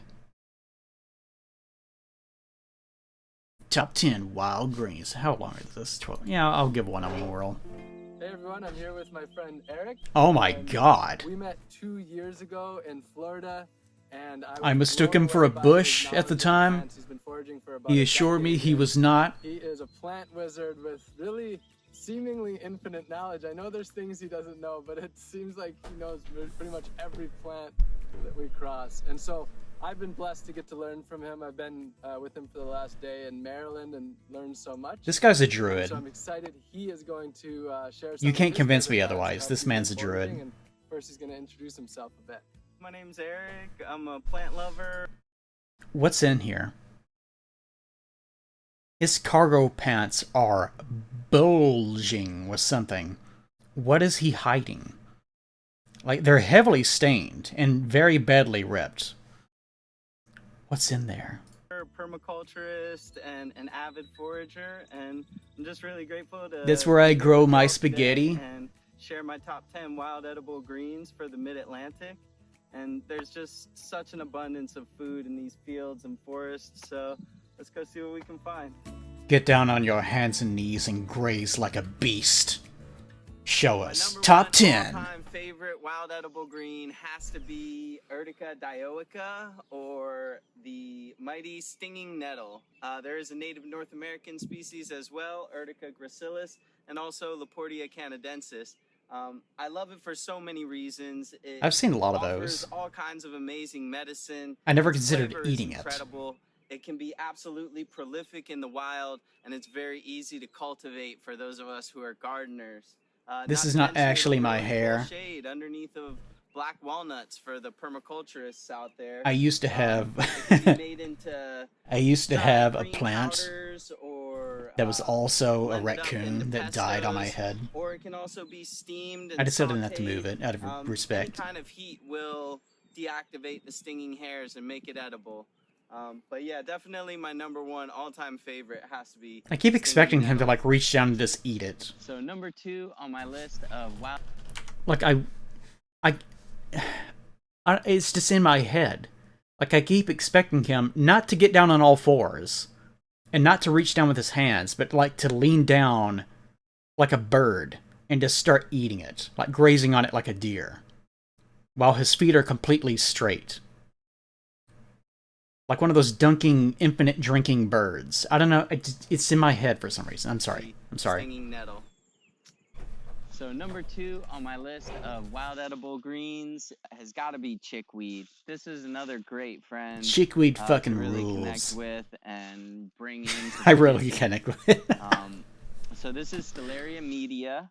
Common name is chickweed, and I love this one because I don't know. it's There's something pretty wrong with easy my to brain. identify. It has these really cute little star-shaped flowers on it and opposite leaves. It's really cool and juicy, and What?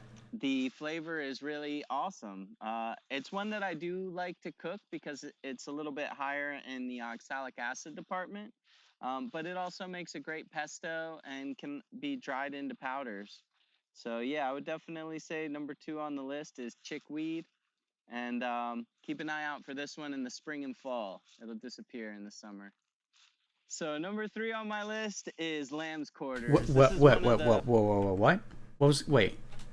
So What is that? Is that cat stuffed? number 3 on my list is. Oh no! It moved. It moved. Okay. For a split second, did they put a stuffed animal in the background? Lamb's quarters. This is one of the first friends that I really got tuned into when I was first starting to eat something wild every day. The Latin name is Canopodium alba. I'm watching the cat. And it's To be just clear. an absolute superstar from the spinach family. It's Get one of it. the most nutritious plants on earth. It's also one of the He's- highest wild the camera guy foods also is watching the in, cat. Oxalic acid. Doesn't This care is about one him that at I all. definitely like to cook it up. I like to steam it, boil it, Cook it pan up, cook it fry up, cook it up. Anything to help cook out and denature those oxalates. But after that, it's an absolutely Oxalates, flavor-packed, oxalates. incredible edible. This is one that should be in all the 4-star restaurants, and it should definitely be on everyone's plate. So Canopodium alba, lamb's quarters, number 3. That's nice. Number 4 on my list is definitely dandelion, Taraxacum officinale. I have heard that. This is That one dandelions are most actually good to everybody's eat. Probably already familiar with. It is an absolute incredible edible. The leaves are great in salad, but They look can like they also would be, boiled like, to remove sour some or of the nasty bitterness tasting, if though. you're not into that. They are loaded with all kinds of nutrients, tons of vitamin A. And they're the second highest source of boron of any of the wild greens, which is cool because Okay. boron helps to detoxify the Oh body boy. of fluoride. So Boron. it's definitely an important one for us to bring into our diets, and it's also a great one for helping to support the liver health and Fucking helping love our body boron. to detoxify in multiple different ways. So dandelion is definitely one for everybody to tune into and bring home to the dinner plate. Coming in at number 5 is Alliaria petiolata, the garlic mustard. So this is a biennial plant in the Brassicaceae family, the mustard family. Like the first 4 on our list, it's a European import that is very weedy and prolific. And this one, in fact, is alleliopathic, so it competes against other plants in the area. And for that reason, His hair's I really love evolving over the encouraging course of people the to stream. consume these kinds of plants that are exotic to our region so that we can help native habitats to thrive a little bit more, take some of the pressure off of the native plants in that way. This one was brought over from Europe because it's very highly nutritious, 190 milligrams of vitamin C per 100-gram serving, which is very easy to consume in a batch of pesto. And that's definitely one of my favorite ways to bring garlic mustard into the kitchen is in pesto form. It also makes a great cooked green, sautéed, or even I don't know, steamed up, fanboy. or you Sounds like can you got boil something it going when on, it buddy. gets older to take some of the bitterness out. So yeah, definitely number 5 on the list is Alliaria petiolata garlic mustard. So number 6 on our list is Oh, these things. basswood. This is the I love the leaves of American these things. basswood, Tilia americana. They feel very soft. They're And like this is a velvety. native tree in the mallow family. And I love this one because we don't get to eat a whole lot of tree leaves, and this one is so mild and has such a nice flavor that it can actually be the basis for a salad. And I love greens that we can eat raw. It also makes an excellent green powder. Makes fantastic There's a leaf clearly that sautéed something's been greens, eating. steamed, any way Was that it you him? prepare it.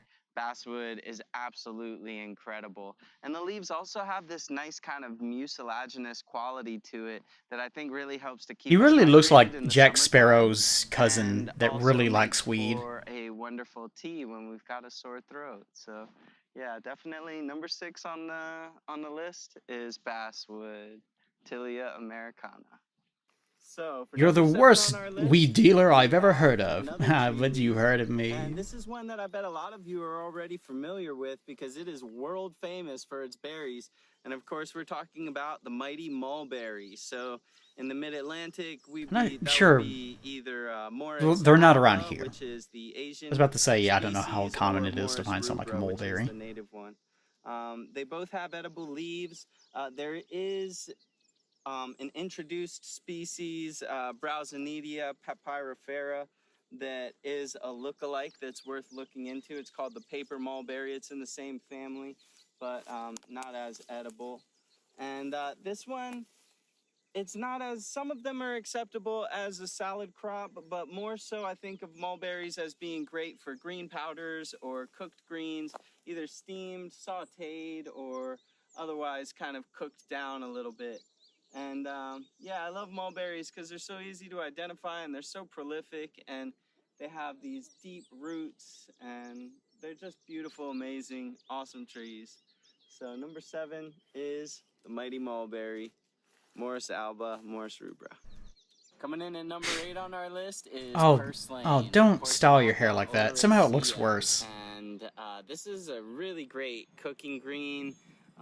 It can also be added raw to salads. The flavor is great. It is kind of high in oxalic acid, so I do prefer to cook it myself personally. He's got a lot I've of heard gray in people his hair. adding it to smoothies. It's got a little bit of a sliminess to it that adds a great mucilaginous kind of throat coating quality to it. And one of the other things that's amazing Sounds about nasty. this plant is its remarkably high omega-3 fat content. So That actually is important. I haven't taken my little omega, well, not little. I haven't taken my omega-3 tablets in a while because they're the size of fucking horse pills. Number 8 is Portulaca oleracea, purslane. So number 9 on our list is Like, see, he actually looks better just letting his hair go crazy. Perennial that grows in open fields all throughout the country. As farmers, we fucking hate milkweed. Incredibly delicious. It's important to boil this one twice because it does have. It's really hard to get rid of. Known as cardinalides in it that are pretty toxic. So I like to boil it in 2 changes of water. Another thing to be aware of with this plant is that it looks very similar to another He does. native that Yeah, he does is look like poisonous, Rob and that's Zombie. dogbane. So this is the dogbane right here, and you can see that they obviously grow in the exact same habitat. And so Shit. superficially, it Yeah, can be yeah, I thought difficult so. to tell the two apart, but when you get into the core of it, you can see the inside of the milkweed is hollow, where the inside of the dogbane is solid. And so that's a very Solid, key bro. distinguishing feature that makes Now it make easy them to tell fuck. the two apart. Asclepius syriaca, number 9. Okay, don't lie to me. The moment that he showed you both of these, didn't you have the urge to take this one and like slide it inside this one? I know you did. That makes it easy to tell the two apart. Asclepius syriaca, number 9. Coming in at number 10 on our list is the mighty Bidens, beggar's ticks, Spanish needles, and with this one we'll go ahead and say the entire genus. As far as I know, every species Genus is rhymes edible. with penis. Some are definitely better than others, I've noticed. This one in particular is Bidens frondosa, and this one is a great weedy summer superstar. It's in the aster family and has a little bit of kind of bitter sappiness to it, so I do prefer to either boil or steam it before using it for pesto. But an absolutely By the way, incredible this looks cooking almost ingredient, exactly like loaded the with fencing that we nutrition, have around here. and also has a medicinal component to it, Which as most well, of it has being been very ripped up by now. popular as a The rest is gentle just but there to keep the effective fucking raccoons out. antibiotic. So yeah, and the common names, Somehow beggar's opossums ticks get and in really Spanish easily, needles though. are a reference to the seed. I bet I could go outside right And now so and that shine a makes flashlight these in the very front easy yard, to and I would see an identify, opossum. and you'll see them all over the place once you start looking for them. They're just happy Number little 10, guys. Bidens. So thanks so much for taking the time to get to know my top 10 wild edibles for the Mid-Atlantic.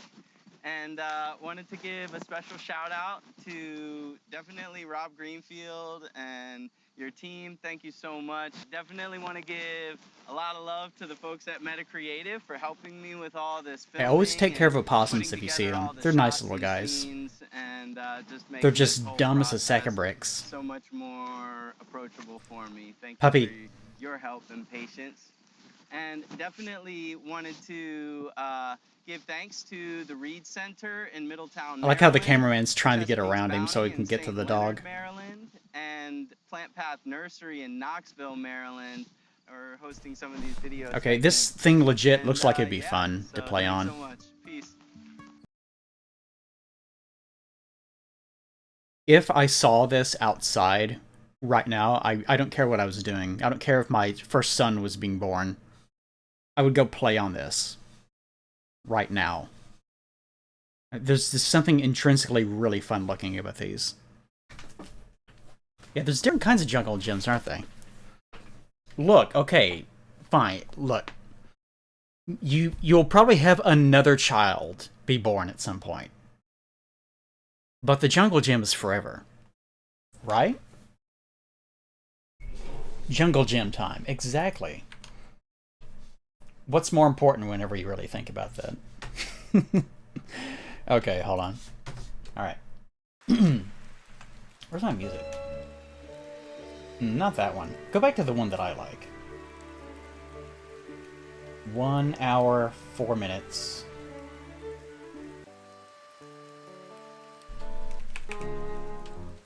Well, not that one, actually. Go to the other one. There we go. That's what I like. That's the good shit. I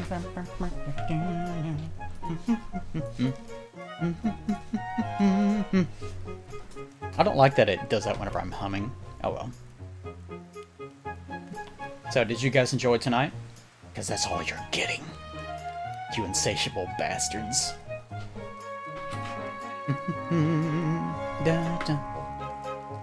Yeah, I think it was an okay night. Went pretty well. Let's see. Ah, Ruka's streaming. I thought that I saw that Riku was streaming for a moment, but I guess not. Guess who we'll go visit. I think we've raided Ruka a few times. Well, it didn't even... No. Just keep playing the song. No, not that. Right. Wow, that was longer than I thought. There it is. Yeah, okay, there it is. I just wanted to make sure. That was more important. I'm sorry. I have my own priorities. Haruka streams are for mature audiences only. So you guys go check out her. She's a Canadian too. We all have our own faults. I'm sorry. But still, she's okay. She's okay.